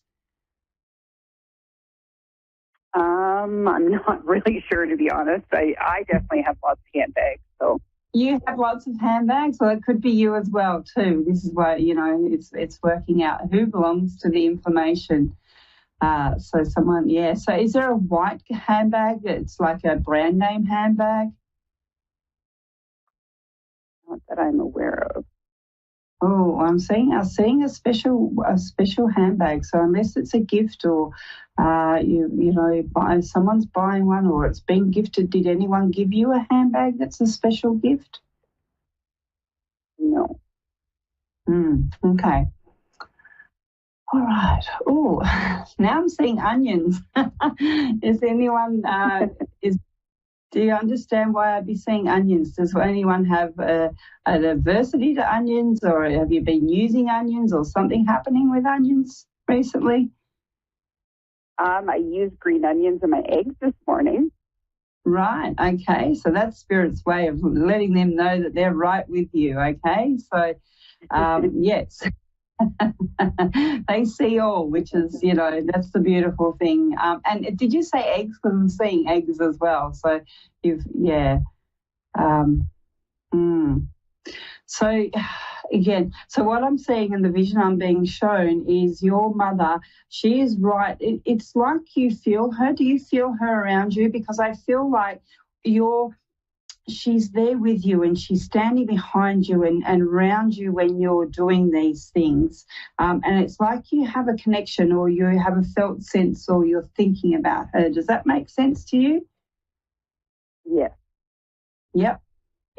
So it's like when you're washing the dishes or whatever, or I see you standing by a sink and it feels like she's just right there. So she's showing me the vision that she is really with you, and she's pretty much right there. She may even be giving you ideas or inspiration, or you might think of certain things. Do you sort of think, oh, that's what Mum would think, or have some, does it feel like you're getting ideas or inspirations from her? Sometimes, yes.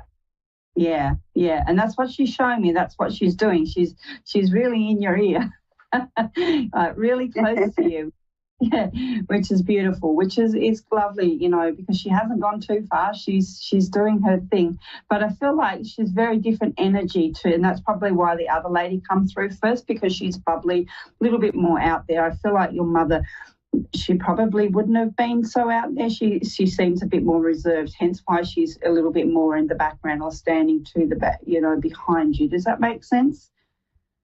Yeah. But I feel like she's very loving. I feel like she would have been quite a what's the word? Like a kind of like stable, a stability kind of woman in your life. Like she would have been someone that you could rely on. Yeah, definitely. Yeah. She brought a very stabilizing energy to you. She'd be the person, and that's probably why you feel like you're talking to her, because she's the person that you would have talked to, or she might have given you insight or helpful advice. Very grounded woman. Yeah. Does that sound like her?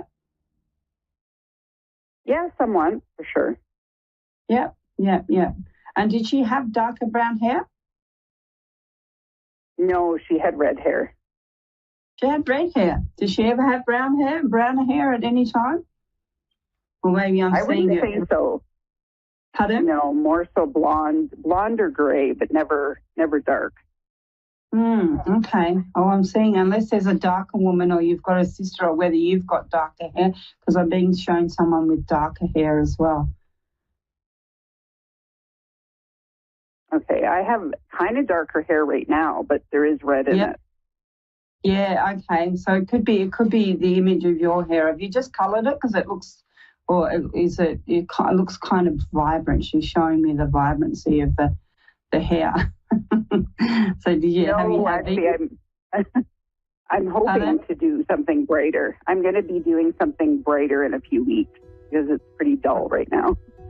Is that what it is? Because that's what she's showing me. She's showing me your hair and you're being lighter and brighter. So again, if that's something you've been thinking about, this I'm saying about the thoughts, thinking about getting it done or having something done to your hair. She's you know, she knows that that's something that you're planning on doing.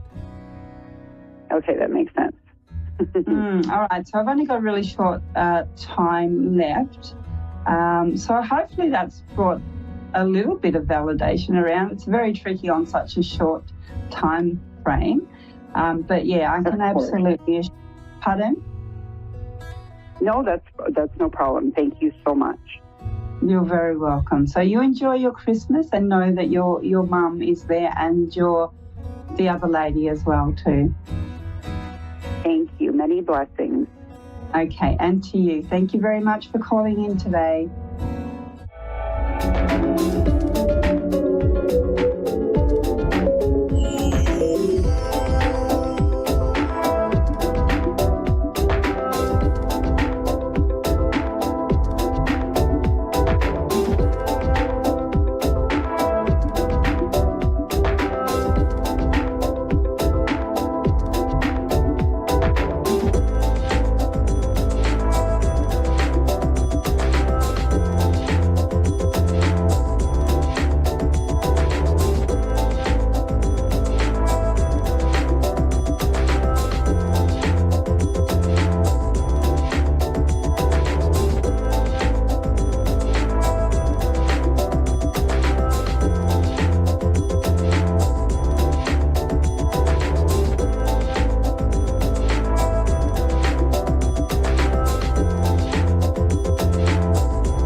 Psychic Radio. Earth's #1 psychic radio network, and watching Moonstruck TV, enlightening television. Welcome. Time for Stellar Parenting with Brandy Kahn. Live from BrandyCahn.com. Connect direct. In North America, dial 888-454-2751. In London, 20-3519-2158. In Sydney, dial 02-8488-3147. Or online, contact us through our Facebook page, facebook.com/psychic radio. Or one of our websites, askoneradio.com or moonstruck.tv. This is Stellar Parent on A1R, the Ask One Radio Network. Happy Tuesday, everyone. Live from Houston, Texas. Welcome to Stellar Parenting. I am your host, Brandy Kahn, and I'm so happy to have you here with me today. I am an intuitive astrologer, and I hold a Master of Science degree in psychology with an emphasis in child and adolescent development. And I'm super passionate about helping parents, teachers, and guardians learn how to mix the magic of the stars and the planets with the art of intentionally raising and guiding our children.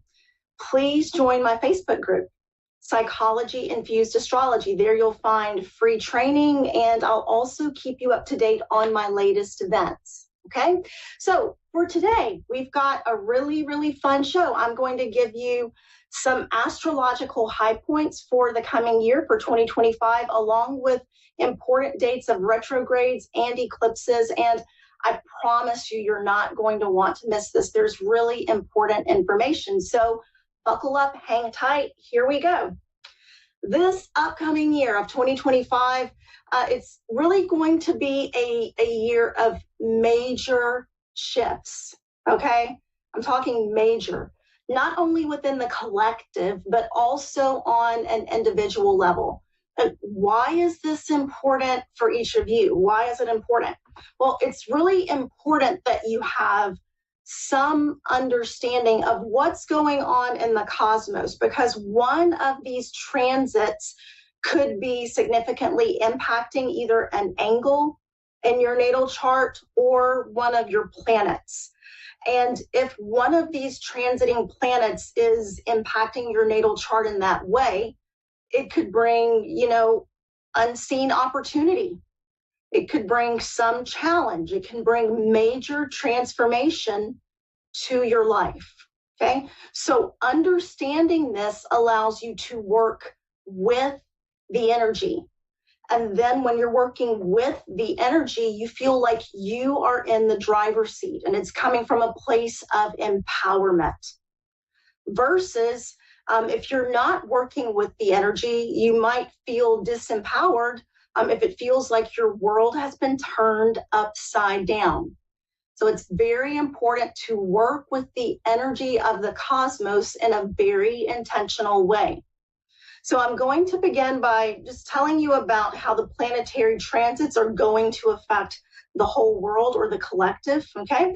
And what makes this upcoming year so dang remarkable is that all of the outer planets are going to shift into new signs. They are going to shift from feminine signs into masculine signs, okay?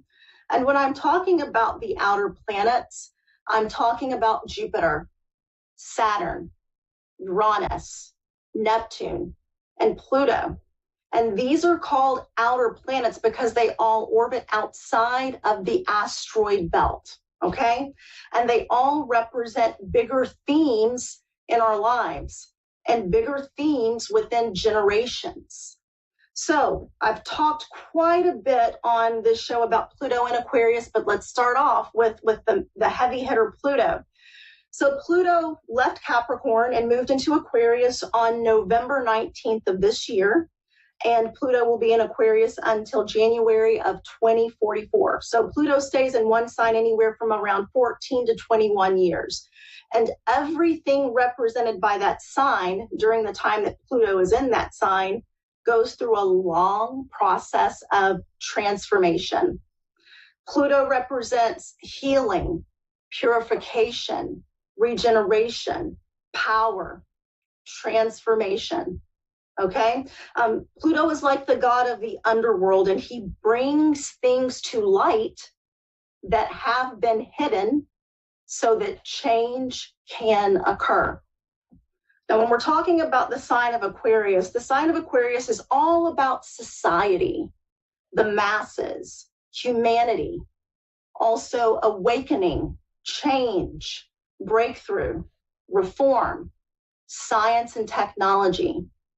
So when we put these two together, we put Pluto and the sign of Aquarius, there's the overriding theme of power to the people. Power to the people. So let's take a look at the last time Pluto was in Aquarius. And for those of you who don't know, for the last 15 years, I've been a full-time homeschooling mom to my 4 kids. And I think that my favorite subject to teach them was history. So I'll be sharing history with you today. But if we take a look at the last time Pluto was in the sign of Aquarius, that was from 1778 through 1798. During that time, we had the French Revolution, the American Revolution, the Haitian Revolution, and the Industrial Revolution.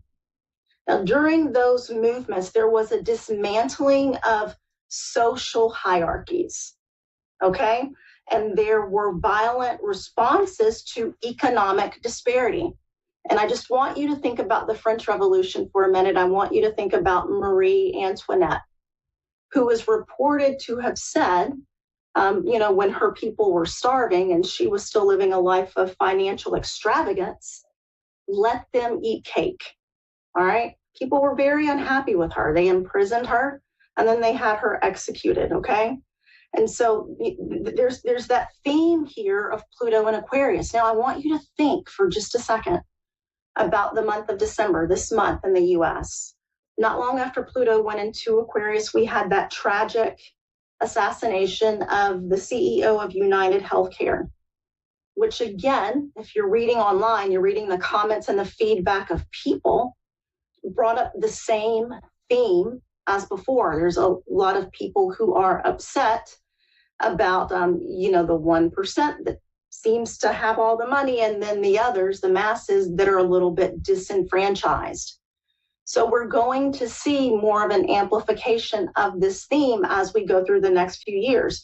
And, even last week and a little bit this weekend, I was hearing about the whole conflict with Elon Musk, Vivek Ramaswamy, and Trump's base of supporters about HB1 visas. And the underlying premise or issue at that argument, again, has to do with who is disenfranchised, who's left at the bottom? Are we really working for all people? Okay, so keep watching that theme. It's going to continue to develop. Also, during Pluto and Aquarius, technology will be a huge focal point. There will be a lot of technological breakthroughs. And watch out for more information about other life forms in our universe. This information will be made public. It's been hidden from the public, but during the time that Pluto is in Aquarius, I have a feeling that we are going to learn a lot more about hidden truths of our universe. Okay, so this year during 2025, Pluto will be stationed from 1 to 3 degrees of Aquarius. So I want you to check your natal chart. I also want you, if you're a parent, check your child's natal chart as well.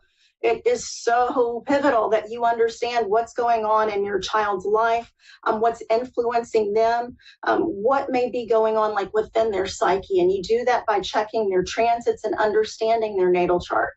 So check to see if you have anything from 1 to 3 degrees Aquarius, whether it's an angle or a planet, not only Aquarius, but also Leo, Taurus, or Scorpio. If so, Pluto in Aquarius will be making an aspect to either that angle or that planet. And it's important that you understand what's going on. So next, we have Neptune. Neptune's a planet of inspiration, spiritual awareness, creativity, compassion, intuition, and also dissolution.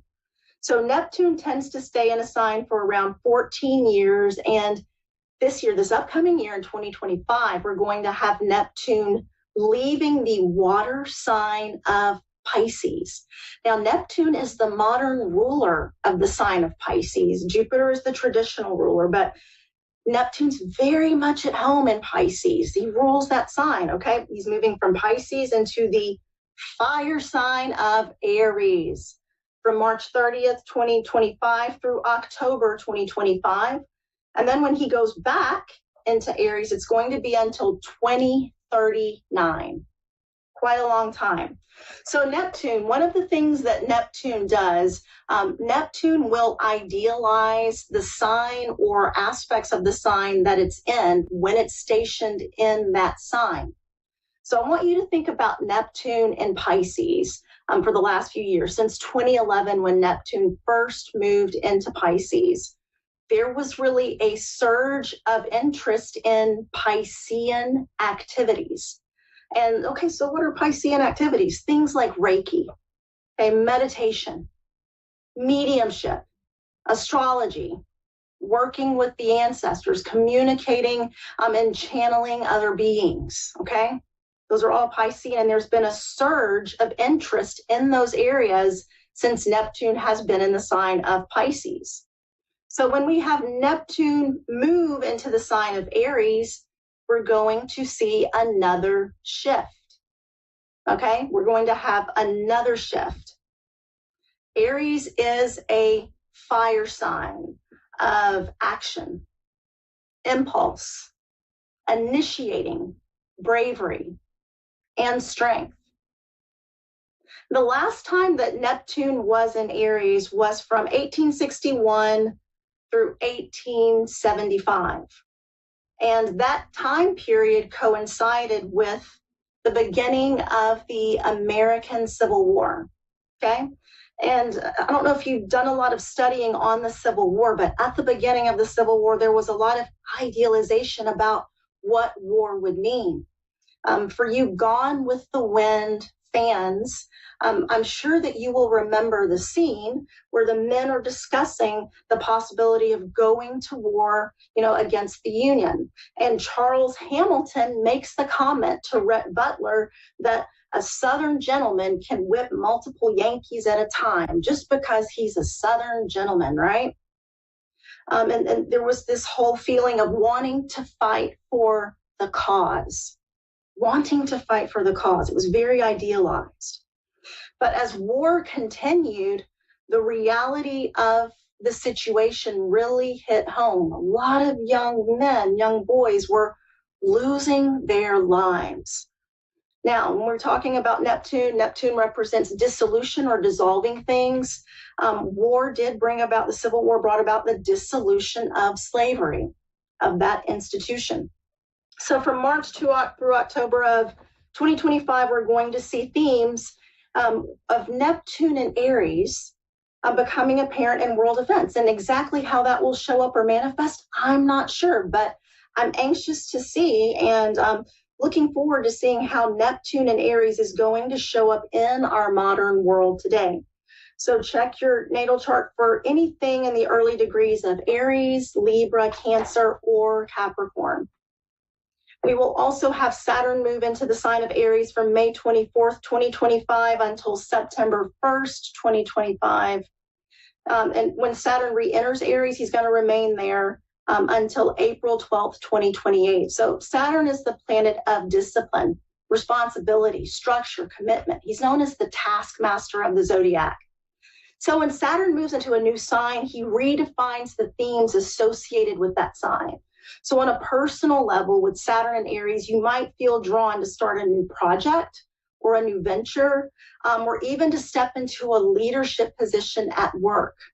Now, on a collective level, when we're thinking about Saturn and Aries, it can bring difficulty for leaders, political leaders sometimes, if they're not already leading from a place of integrity.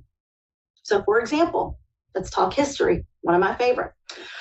Saturn in Aries, Saturn was in Aries in the late 90s when we had Bill Clinton in office as president. And many of you will remember when Bill Clinton was held responsible for some things that he did as president, where he stepped out of integrity, okay? So Saturn in Aries can be a time when we're holding our leaders responsible for their actions. Now, in the middle of 2025, Saturn and Neptune will be within 1 degree of each other. Okay, so they won't be fully conjunct until January 2026, but I'm telling you that 1 degree, within 1 degree of each other, mean that we're still going to really feel the energy of that combination. We've got planet Saturn that represents things that are concrete and known, and then Neptune is all about what's not quite real. And when these two come together, we might feel an urge to really make our dreams manifest, to bring them into reality. Everything that we've been dreaming of, let's make it concrete. Let's bring it to fruition. Okay? And along the same lines, but in a different way, there may be circumstances where it's hard to tell what's real and what's not real. So I'm not sure if any of you have seen videos online, the AI videos, they seem so real, and it's hard to tell sometimes whether it's real or not. So we might be seeing more of that as time goes along. Now, we also have Uranus. Now, Uranus stays in a sign for 7 years. And Uranus will be moving out of the Earth sign of Taurus into the air sign of Gemini on July 7th, 2025 through November 7th. And then Uranus will return to Taurus November 7th, 2025 through April 2026. And then after that, he's in Gemini until 2033. So Uranus as a planet can bring unexpected change. He can bring surprises, exciting developments, innovation, and rebellion. And with Uranus moving into the air sign of Gemini, we could see major advances in travel, maybe flying cars, in a few years, major advances in communication, new technology. And for you history lovers like me, you will find it interesting to know that Uranus was in the sign of Gemini when the United States was founded. Okay? So during that time when Uranus was in Gemini, we had the Revolutionary War. The U.S. was founded. And then 84 years later, when Uranus entered Gemini again in the U.S., we had the Civil War. Okay? And then 84 years later after that, when Uranus entered Gemini yet again, the U.S. was headed into World War II. Now, I don't want you to fret or worry. This does not mean that the United States is definitely heading to war, that war is inevitable this year. Nope, not in any way whatsoever. What this does mean is that the United States will go through some major process of transformation over the next few years. Okay? It's also interesting, if we think about the Civil War, Lincoln was president at that time. He had to take on a little bit more power during the Civil War, as president. And then during World War II, we're talking about FDR, Franklin D. Roosevelt, who also had to take on or expand his powers as president during, time of war. So this time we could possibly, not definitely, but could we possibly see or have a president that has to take on a little bit more power than what's already been delegated? I'm not sure. I'm loving, thinking about this, and I can't wait to see how this is going to pan out, how it's going to manifest, since we already know the historical patterns of Uranus and Gemini from the past. Now, okay, so I'm going to go over some important dates. You might want to take out a pen and a piece of paper, and I really want to take my time with this, so I won't have time for a caller today, unfortunately, but I want to make sure that I give all of you this heads up about what's coming. So we will have 3 Mercury retrogrades in 2025, okay? The first one will be from March 15th through April 7th, okay? The second period for Mercury retrograde will be July 18th through August the 18th. And then the final period for Mercury retrograde will be November 8th through November 27th. So right around Thanksgiving. Okay. And as we're talking about Mercury retrograde, I really want to challenge each and every one of you to dismiss the idea that everything has to fall apart for you. Everything has to fall apart and everything has to be chaotic during Mercury retrograde, because it absolutely does not. Okay? Mercury retrograde, that time is good. When we've got a planet moving backwards, it's a really good time to stop and review the aspects that that planet rules. So for example, during Mercury retrograde, I want you to set the intention to use that time for reflection, reviewing, reorganizing, re-strategizing, revisiting things that you have not yet completed. So when we're talking about reviewing, review, how are you communicating to others? How are you communicating with yourself? What are your patterns like? Is there anything that you can shift so that you step into more of your higher potential? Okay, so that's what I want you to use Mercury retrograde for. It's a wonderful time for reviewing and reflecting. Okay. Now we're currently in Mars retrograde. Mars retrograde, I believe, started around December 6th earlier this month, and we will have Mars retrograde until February 23rd. So, especially at the beginning of the year, okay, and you're probably feeling it now, but all the way through January 3rd, please listen to me. We have Mars retrograde that's going to be opposing Pluto, exactly. Okay, and these are two powder kegs together. This can be a very volatile transit if we're not managing our anger and frustration appropriately and constructively.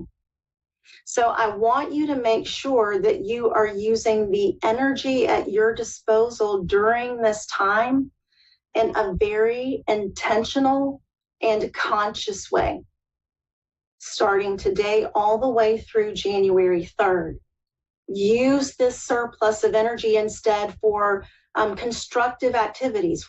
Go for a run, start a workout regimen, go lift weights, or do something where it feels like you're actually meeting your goals, or you're going towards your goals and your ambitions. Use that energy in that way constructively instead of destructively, okay? Please be very, very mindful of that over the next few days. It's a lot of energy that you'll have at your disposal, and if it's misused in any way whatsoever, you can come across as overly aggressive with the people around you, and you can start needless conflicts that just are not necessary if we're managing the energy in a very intentional and conscious way.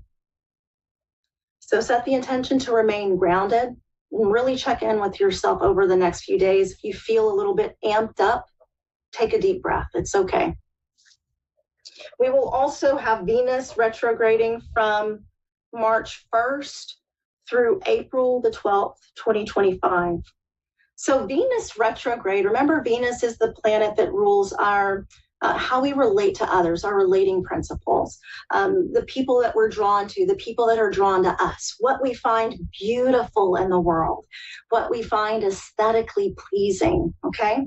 So Venus retrograde is a really good time, super time to review relationship patterns and to think about and redefine what you want and what you expect in your relationships and in your friendships. What type of friend do you want to be to others? What type of friend do you want to draw and magnetize toward yourself? What will the rapport look like? Ask yourself and think about all of these. It's also a great time to redefine your value system. What are your values? I can't tell you how helpful it is. Go to Google and just type in a list of values, a sample list of values. And all of these lists will come up sometimes like with 50 words. Go through the words and pick out your top 5 values.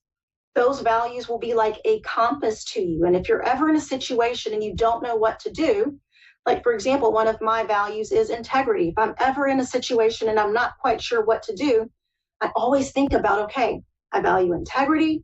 Is this an integrity? If I take this action, will I be in integrity? Will I be in alignment with my higher self? That's incredibly helpful. And that's an even more helpful exercise to do with your children, especially adolescents and teens. I did it with all of my children. So think about that, parents.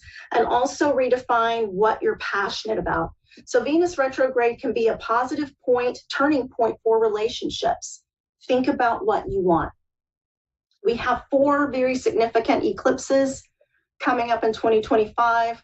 March 14th, there will be a total lunar eclipse at 23 degrees of Virgo. March 29th, we'll have a new moon, partial solar eclipse, 8 degrees of Aries. September 7th, full moon, total lunar eclipse, 15 degrees of Pisces. And September 21st, a partial solar eclipse at 28 degrees of Virgo. Do you have, check your natal chart for you and your child, do you have any angle or planet, especially Sun, Moon, Mercury, Mars, Venus, at 23 or 28 degrees of Virgo, at 8 degrees of Aries, or 15 degrees of Pisces? If so, then you will have an eclipse that will occur at that angle or planet in your chart, and eclipses mark major beginnings and endings in our lives. So it's very important that you understand, okay, how is this going to impact me? What area of life, which house is it showing up in? So that you have a heads up on how to use the energy intentionally. Okay, so for this year, it looks like the middle of March, early April, that's where we've got some significant events that will occur in world events, but please just make sure that you stay grounded in your own personal energy. And I have a message that was given to me by my guides, and I want to share it with all of you. I am a trance medium, and I do channel from my guides, and this is what they gave me for the upcoming year. No matter what obstacles befall you, remember, there's always a gift within each challenge. That gift is the ability to transform and to redefine yourself according to the highest potential of your being. Set your sights on becoming the best version of yourself. Use the energy at your disposal mindfully this year. Utilize the assistance from those of us in spirit. We are at your disposal and we wish to serve. Be well, be mindful, be joyful. The best is yet to come. And this is the message that I leave you all with for the upcoming year. I hope you have a happy holiday tomorrow. I always want you to remember that the stars may guide us, but we hold the power to shape our destiny. So keep shining bright, keep radiating your light. And until I see you here next time in 2025, I wish you love, joy, peace, happiness, everything wonderful in the world. Have a good day.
Psychic Radio, Earth's #1 psychic radio network, and watching Moonstruck TV and Lightning Television.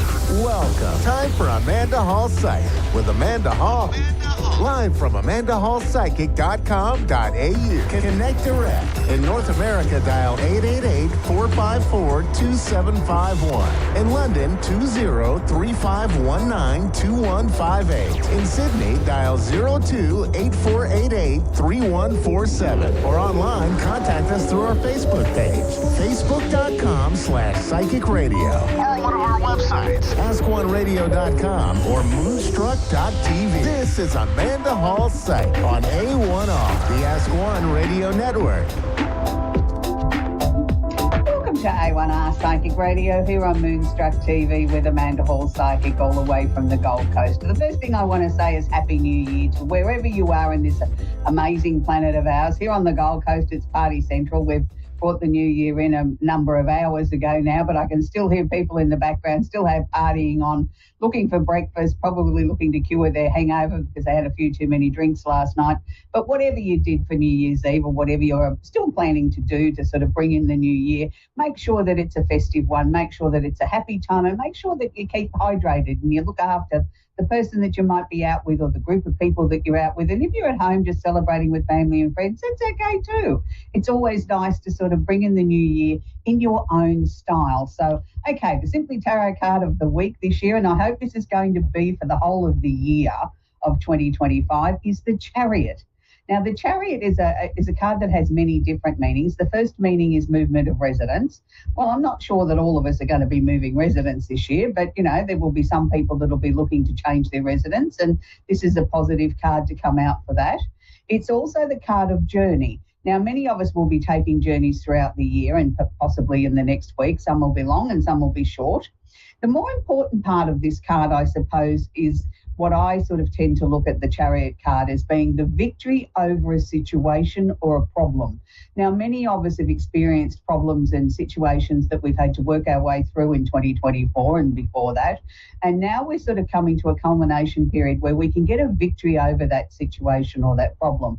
It can also mean balancing the opposite polarities. If you look there at the two lions, they're different colours, they're in reverse. So it's a good card to have come out at the beginning of the year because it means maybe we're going to get a lot of victories over things that have seemed as if they've been out of reach around the world. And for us personally as mere mortals, that, you know, things have been difficult and we're now going to sort of turn the corner and move into a much more positive phase of our lives where we can get a victory over things, that we can finally get solutions, we can get people to the table and negotiate and talk about things, which would be wonderful. I mean, here in Australia, if we could get our politicians to all be on the same page, that'd be a miracle. And I know people say that around the world too, but that's the first thing that springs to mind. You know, if we could balance those opposite polarities of Parliament, wouldn't that be marvellous? But I think we might be waiting a long time for that to sort of happen. But on a positive note, it's going to be a year, I think, full of surprises, full of change, and things that maybe we hadn't sort of expected, that, you know, we can finally find our way through a maze of life and through situations that have maybe troubled us a little bit in the past or seemed out of reach or seemed as if there was going to be no conclusion or things weren't going to come to a close as quickly as we hoped. This is a card of promise and hope that says that things may just sort of move along faster than what we had imagined. And that's a good thing, that we can bring about some victory and we can find solutions. We can have a little bit more peace of mind. I wish I could say it was going to be, we're all going to be filthy rich and have great health and nothing bad was ever going to happen to anybody. That would be being supremely optimistic, but we can always hope for those sort of things. So whatever the year brings for you, remember that we started out on the Chariot card. Now, it's always very interesting at the beginning of a new year, people sort of ask for things like predictions on celebrities and things like that. It's some of their business. What they do in their personal lives or private lives or their public life is up to them. I don't like to read for somebody that I haven't got personal permission from. And I know lots of astrologers and lots of psychics like to do predictions on famous people. They do not get their permission to do that. And to me, that's an invasion of privacy. And it's one of the things that I've always prided myself in all my years in my career, that I have never, ever stooped that low. And I'm not going to start this year. What I'm going to suggest to you is that, yes, it is going to be a very, very big year astrologically. It's going to be a year where we can all take our power back. no matter what our star sign is, we have the responsibility and the opportunity to be the very, very best person that we can be. Nobody is asking us to be something that we're not. If we can stop, look, listen, and think before we open our mouths and sort of say something that might hurt somebody else, then I think the world will be a much better place. We need to make sure that we are responsible for our own actions, our own voices, our own conversations, and make sure that we're a little bit more thoughtful this year than what we were. Now, before I go too far into the astrology, I want to clear something up. I've had so many messages in my inbox about this dark moon / new moon in Capricorn. Now, look, it's nothing magical. It's nothing special, in as much as just because it happened towards the end of the year, towards the 31st of the December or December 31, and we'll go into the new year until about halfway through the 2nd of January. Now, a dark moon is just technically a second new moon for the month in the calendar month. It does not necessarily make it any more powerful, any more significant, any more special than any other new moon. So I want to clarify that. I've seen lots of stuff on social media where everybody's got a different opinion. I've been in astrology well over 40 years now, and I've seen moon cycles come and go, and I've seen people make predictions and talk about things and gee everybody up and get everybody upset and worried and concerned. And particularly now with more of the social media around, there's lots of opportunity for people to express their opinions. I'm not saying they're wrong and I'm right. I'm just saying from my years of experience, a new moon and a second new moon in the month, which is the dark moon, really does not have any extra energy or any extra influence than the first new moon of the month. I want to be very clear on that. So quickly recapping on the new moon in Capricorn, it just means emotionally we're going to be a little bit more subdued than what we would be. So that may be that, around the world people didn't sort of party quite as hard at New Year's Eve as they normally do because they were feeling like they had to be more grown up, being more responsible.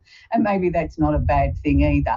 So that's how the dark moon can work. Also the time of being more focused emotionally on where our mind's going, looking at things we want to bring in for the next 12 months, looking at the things that we hope to achieve, looking back at the year that was, things that we didn't quite achieve, or the things that weren't as important as the year progressed through as were at the beginning of the year when we made our New Year's resolutions or our map down for what we hope to achieve in that 12-month period. I think it's good to have ambition and drive and the goals that you want to reach, but I think it's also good to be flexible and allow yourself to sort of make changes and modifications as you go through the year. From February or January 1.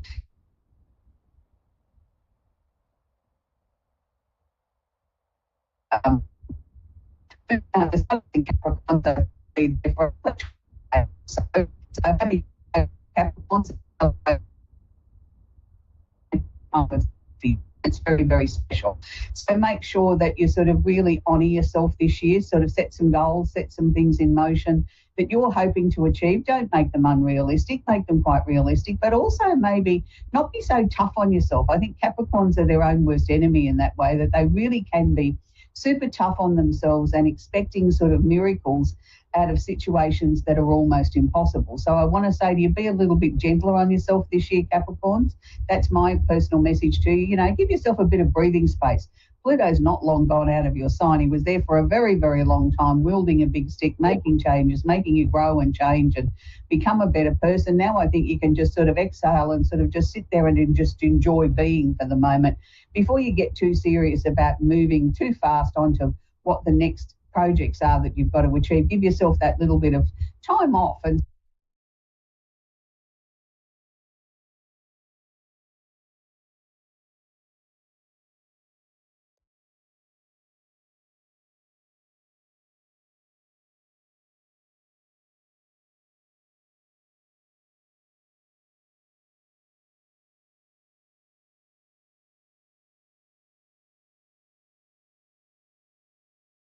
unfolding in a very positive way for you because you've done the hard yards while Pluto was in Capricorn.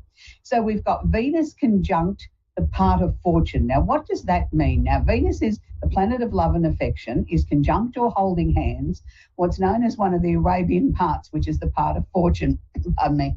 sitting in Aquarius at the moment. So it means that if you are seeking love or you're looking for a new relationship, regardless of what your star sign is, yes, it's going to affect the air signs the strongest, which is Aquarius, Gemini and Libra, and the opposite sign of Leo. But when anything's conjunct or holding hands, whether it's a planet or whether it's one of the Arabian parts, it just means that it intensifies the energy. So the part of fortune here is saying to you, okay, you don't need to spend a fortune to find love.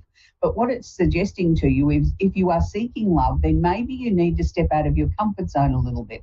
You need to step out into different situations. Aquarian energy is about speaking our mind, is about, sometimes the Aquarian energy gets a bad rap because, a lot of Aquarians come across as being quite fixed, quite rigid and quite know-it-all in their attitude to something. If they get really passionate about a subject, they can say, go on and on and on and on and on, and then nobody else has an opinion that's valid except theirs. And yes, sometimes they can be a little bit over the top.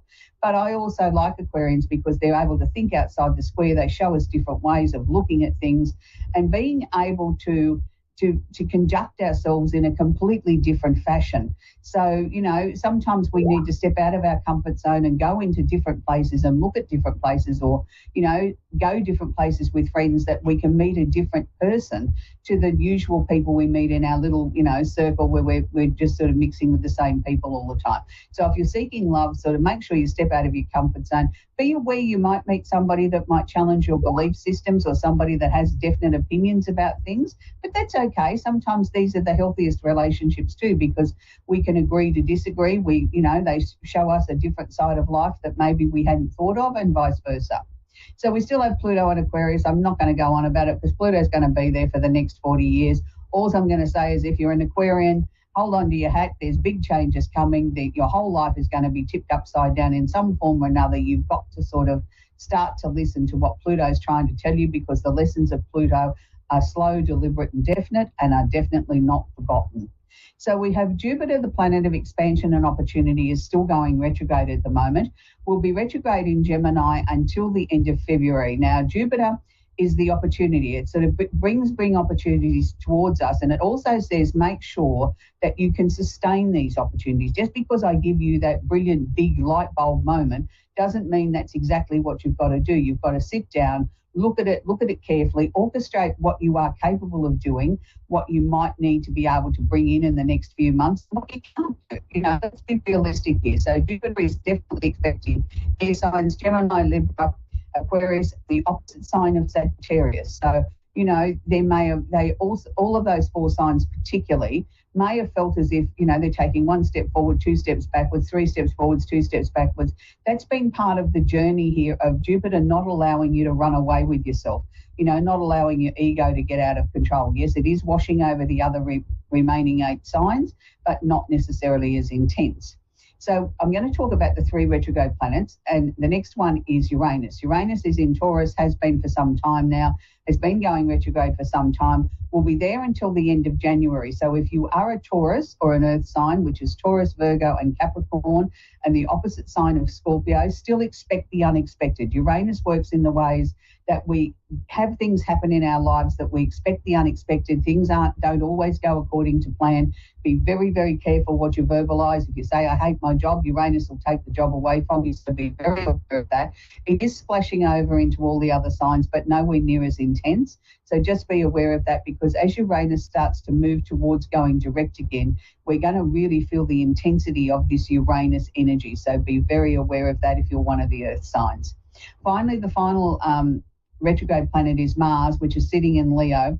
Will be there till the end of February. So Mars has been in Leo now for some time. It's retrograde at the moment, which means it's affecting the fire signs, which is Leo, Sagittarius, Aries, and the opposite sign of Aquarius. As you can see, there's a lot of Aquarian emphasis at the moment with where the planets are sitting and where things are moving around the solar system are really sort of shaking things up for Aquarians. Mars is the planet of action. It's what gets us out of bed. We need to be careful that we don't use this energy in an aggressive or a bully boy sort of tactic. Make sure that if we've got a point to say, yes, we can put it across with, determination and be forthright and be firm about it, but don't make sure that we're not being a bully in any way or a standover merchant to somebody else. And by doing that and working with the energy of Mars, a lot can be accomplished at the moment. It's interesting because you've got tremendous drive and tremendous energy that it's like just make sure that you're not sort of burning yourself out. Finally, Chiron's in its final hours of being in Aries. So if you are in Aries and you have been working on yourself or working on your health, you've got this last little hurrah before Chiron moves energies to get things sorted out. You know, stop being so stubborn, stop being so pig-headed, because I know Aries can be a little bit that way. They are the first sign of the zodiac and they tend to like to be the leader and don't like to be told anything. They're always right. And, you know, they want to be charging forward. Sometimes the best way to charge forward is particularly stand still for a little while and survey what's around you and look at what people are trying to share with you or help you with. Instead of being so determined that you can do it by yourself, now is the time to ask for help, particularly in these last, you know, closing hours of Chiron being in Aries. Make sure that you don't waste it. So we're going to take our first caller, which is Jasmine in St. Louis in Missouri. Are you there, Jasmine? Good day. Happy New Year to you. Yes, Happy New Year, sweetie. How can I help you? Do you have a question I can answer for you? I was just wondering if there was anybody who needed to reach out to me on this day with any sort of message. All right, the first thing that I'm picking up for you is the fact that I think that you've been neglecting yourself a little bit. You've been putting too many other people first, and we've got to move you to the front of the queue. Can you relate to that? Yes. Yeah, and that's what they're sharing with me from the other side. They're not. There hasn't been one particular person that's come forward and said, "Hey, I'm grandma or I'm dad or whoever." It was a collective group of people, and I was going to say a fair balance of male and female. So it's like a lot of your passed over relatives, and probably even some that you never physically met here on Earth, have rallied together to sort of try and push you forward this year for 2025, Jasmine, and sort of saying, we want you at the front of the queue, not at the end of the queue. You've got to put yourself first. It's interesting because they're showing me by about March as if there's going to be some massive changes in your life. And one of them I felt was a question mark around where you're living. Have you been contemplating maybe moving or making some changes to where you're living at the moment? Yes. Yeah, well, they were showing me March was around the strongest time when that would sort of all happen. And it's like, up until then, I just want to see you sort of glide along, if that makes any sense. I know the new year started and we're all enthusiastic and everything's fresh and sparkly and new, but they're showing me that they want you to just sort of pace yourself, sort of take your time, glide your way through. Don't be in too much of a hurry. Let them show you, let them give you the cues of when things are meant to change. And by that, I mean, it'll come in it could come in two different forms. One, it could come in dreams. And if you're not a real strong dreamer, which I didn't feel you were, then if you get a strong dream or if you get any sort of dream, I want you to write it down to the best of your ability when you wake up in the morning, even if it seems peculiar, far-fetched, seems ridiculous that in the dream you had a space helmet on and you were going to the beach. It doesn't matter. It means write down those component pieces of the dream on a piece of paper and then come back to them. There will be other information that will come to you that will make sense out of it. But I felt it was more likely going to be more about thoughts coming into your mind and things literally driving you nuts. You know, that something is going to come into your head and it will not let go. And it's like, oh, I wish you'd go away and leave me alone. But that's going to be more, I think, where the message is coming from the other side. It's sort of in random thought patterns. Again, I want you to write them down because there'll be hidden messages in some of the things that seem peculiar. And some of them might be flashbacks to things that happened, 10 years ago or 5 years ago in your life, but they've got a different twist or there's different people in what's being shown to you. That's where the message is. It's like, yes, that's to get your attention because it's familiar and you understand it. Then look at what the message is. Who are the people? What are they wearing? What's the location? Is there a clock in the picture? Is there anything that can give you some clues? But I know 2025 is going to be a big year. One of the decisions will be around whether to stay where you are or whether to move residence. And I think a couple of months after that, there's going to be an opportunity for more money to come in. And I'm not sure whether that means a promotion in a job or whether there's just you're better handling money or money just seems to be flowing more towards you. They didn't define that to me. They just showed me that there was more money there. That was like I could put it in piles and play with it. and shift it around as if I was working out where I could best make my money work. So they're all very, very positive signs for the new year, Jasmine. Oh, thank you very much. You're very, very welcome. So I think the major thing I can say to you is don't ignore anything. You know, if you get a random thought and it keeps coming back into your mind, then that's the other side talking to you as one of your passed over relatives trying to make connection. Yeah. They don't always come through and say, hi, I'm Auntie Mary or Uncle Bob. They just, you know, they come through as a collective, and the important thing to them is to get the message through. It's not for you to necessarily acknowledge who they are and say hello. They're on a mission to get information through to you because that's their role, that's their job. So I hope that's helped you, Jasmine. It has helped so much. Thank you for your time and your energy. It is so much appreciated. Oh, you're very, very welcome, Jasmine. Have a lovely New Year, sweetie. We're going to talk with Sherry in Battle Creek in Michigan. Are you there, Sherry? Hello, Sherry.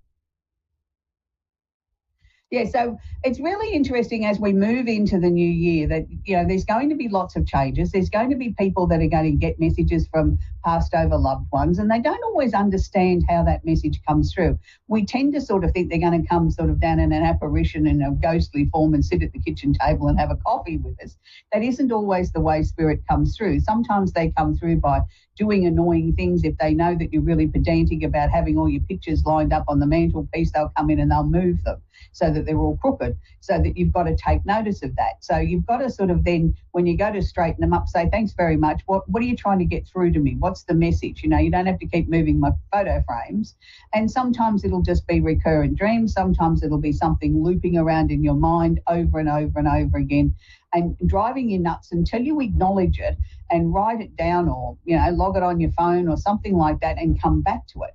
Because it's really important. We need to acknowledge this, because if we don't acknowledge it in some way, in some sort of physical way, they keep bringing us the same message over and over and over again, because they don't realise that they've been successful in delivering the message. And this is why it's important that we do something on a physical, or we say something on a physical. And if you think you know who it is in spirit, you know, it might be your grandma, you say, thanks, Grandma. I'll take that on board. I'll give it a lot of thought. And that's all she wants to know, you know, or whoever wants to know, that you've actually got the message, you've heard it, you're going to do something about it, and it's up to you then what you do with the message. So we're going to talk with Colleen now in Lynchburg in Virginia. Are you there, Colleen? Hello, Colleen. Happy New Year. Hi, Colleen. Happy New Year. Do you have a question I can answer for you, sweetie? I want to know how January is going to go for me. I have a couple things going on that I'm working on getting solved, and I wonder if everything's going to work out the way I want them to. Oh, okay. All right. Yeah, well, without giving too much away about that, the first thing that they were sort of showing me was the fact that there is going to be endings, change and transformation. But they were also sort of showing me that maybe we need to be a little tiny bit more flexible with this. I'm not saying give up. I'm saying be a little bit more flexible, because they were showing me a couple of tiers there. Now, when they show me two tiers like that, that to me was two things that maybe we needed to readjust. Not necessarily we were going to be in a flood of tears of disappointment. I didn't take it that way. That wasn't the symbolism. The symbolism was a little bit of frustration, and I'm going to get overwhelmed, and I've got a couple of tears, and it's like, you know, I've had a little cry, or I've got cranky about something, and then I'm back to it, and then by coming away from it and then coming back to it, I say, oh, hang on a minute, I could do it this way and get a better result. So that's what I'm looking at. I'm looking at maybe one little adjustment there, and then things will go the way that you want. But you've worked really hard to bring this to a conclusion, have you not?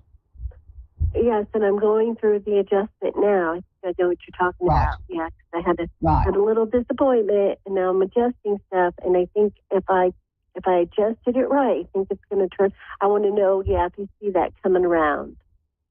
I do, and I actually think it's going to work out better than it would have if we'd stayed on the original path. And that's the interesting thing with this adjustment. So, you know, it was sent by fate, or, you know, by the powers that be upstairs, your passed over relatives, because they felt it just needed tweaking, you know, to get the best possible result out of what you've been working so hard on. And the only way that they could get the message through was the way that they did it. You know, you had to have this little bit of a disappointment and sort of go and regroup, have a cry, kick the dog, whatever. You know what I mean? To sort of, and I don't mean that literally, but you know what I mean? Sort of, you know, throw a little tantrum in some way. I was doing to release the energy. I was so frustrated. I put it, as they say, in my vortex and left it alone and just let it go. And then things started changing, so I had to do a little adjustment. And I just hope everything works out, because I was working hard. I do want this to go through. So. Oh, look, I believe everything's going to work out, Colleen. It's whatever way that you approached making the adjustment was the important thing. You know, the way they showed it to me was it was a little bit of a disappointment. There was a couple of tears. It was like 2 tears rolling down one side of your face, as if sort of like it was an overload of emotion. And it was like, then I got angry, and then I got motivated, and then I sort of had this realization, that aha moment. Oh, hang on a minute, if I approach it this way, I'll hopefully get a better result. Well, no, not hopefully, you will get a better result. So it was like all these things had to happen to get you on the right path for that final bit of this. Okay. And do you see a major move coming up for me in about a year? I don't know that it's going to be in the first half of the year, though. I'm sort of looking more from about June onwards. In a year, about 1 year from now is when I was thinking. Okay, well, in June, for some reason this year, there seems to be the real planning stages of this, or sort of working out where you want to go. Or, you know, it's sort of by June, it's sort of like the pieces come together. That's why I said you wouldn't be moving before June. It was sort of like in June, to me, was when we were laying the foundations to this. You know, getting everything ready. Even if you don't move then, it's like I'm starting to plan. I'm starting to look towards what I need to achieve. And that's good. So that means obviously what you've been working on now is well and truly completed. You know, we've had time to come out the other side, have a rest, readjust, and then we can look at the next major thing coming up in your life, which will be the move. But I think the move is going to be sooner than what you think. I don't know that it's 12 months away. I keep sort of feeling some people between June and September. After my look, I think you've just got to, you know, let's just focus on the here and now and let the other take care of itself, Colleen, because as time goes by, things will sort of ramp up or slow down in the method that they're meant to. And I think now you just need to focus what's immediately ahead of you, and let's not get ahead of ourselves. Anyway, that's where we're going to leave, Colleen. We've come to the end of the show. The half hour goes very quick. I want to take this opportunity again to thank everybody that tunes into our shows each and every week here on A1R Psychic Radio, on Moonstruck TV. Without you guys, we wouldn't have shows. So it's really important to us that, you know, you keep the communication up, you sort of log in, get a reading, leave some comments, you know, reach out to your favourite psychic, even if it's just a little message to say Happy New Year. It really is appreciated by each and every one of us here at the network. So this week I want to leave you with a song, and I'm not going to leave you with Happy New Year and ABBA. I do that every other year. This year I thought we'd change the energy up, and I thought we'd have a really, really lovely song. And again, I'm going to say I'm showing my age, because this is a timeless classic from the one and only Diana Ross. And I think this song really sort of speaks to the hearts and the souls of everybody, and we should all try this a little bit more. Reach out and touch somebody's hand and make this world a better place if you can. And I think that those words are really apt for the beginning of a new year, where we can reach out and touch somebody's hand and make this world a better place. And we can show the love, the kindness and the friendship that everybody needs. So until next week, bye for now.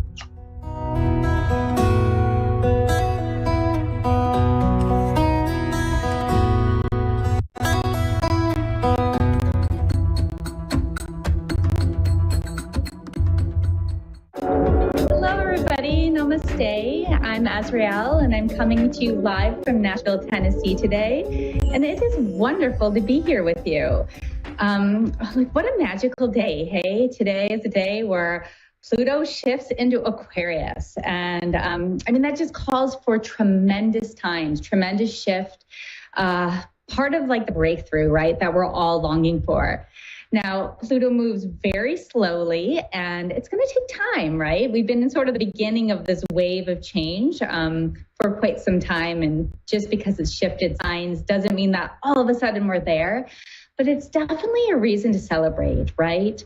A collective awakening, a collective coming together, and a collective shift in consciousness. So I really just want to remind you all, wherever you're at and whatever you're going through, that it's all part of a bigger plan, and the Great Awakening is happening. It's happening through you, it's happening through me, and it's happening through our joys and our challenges.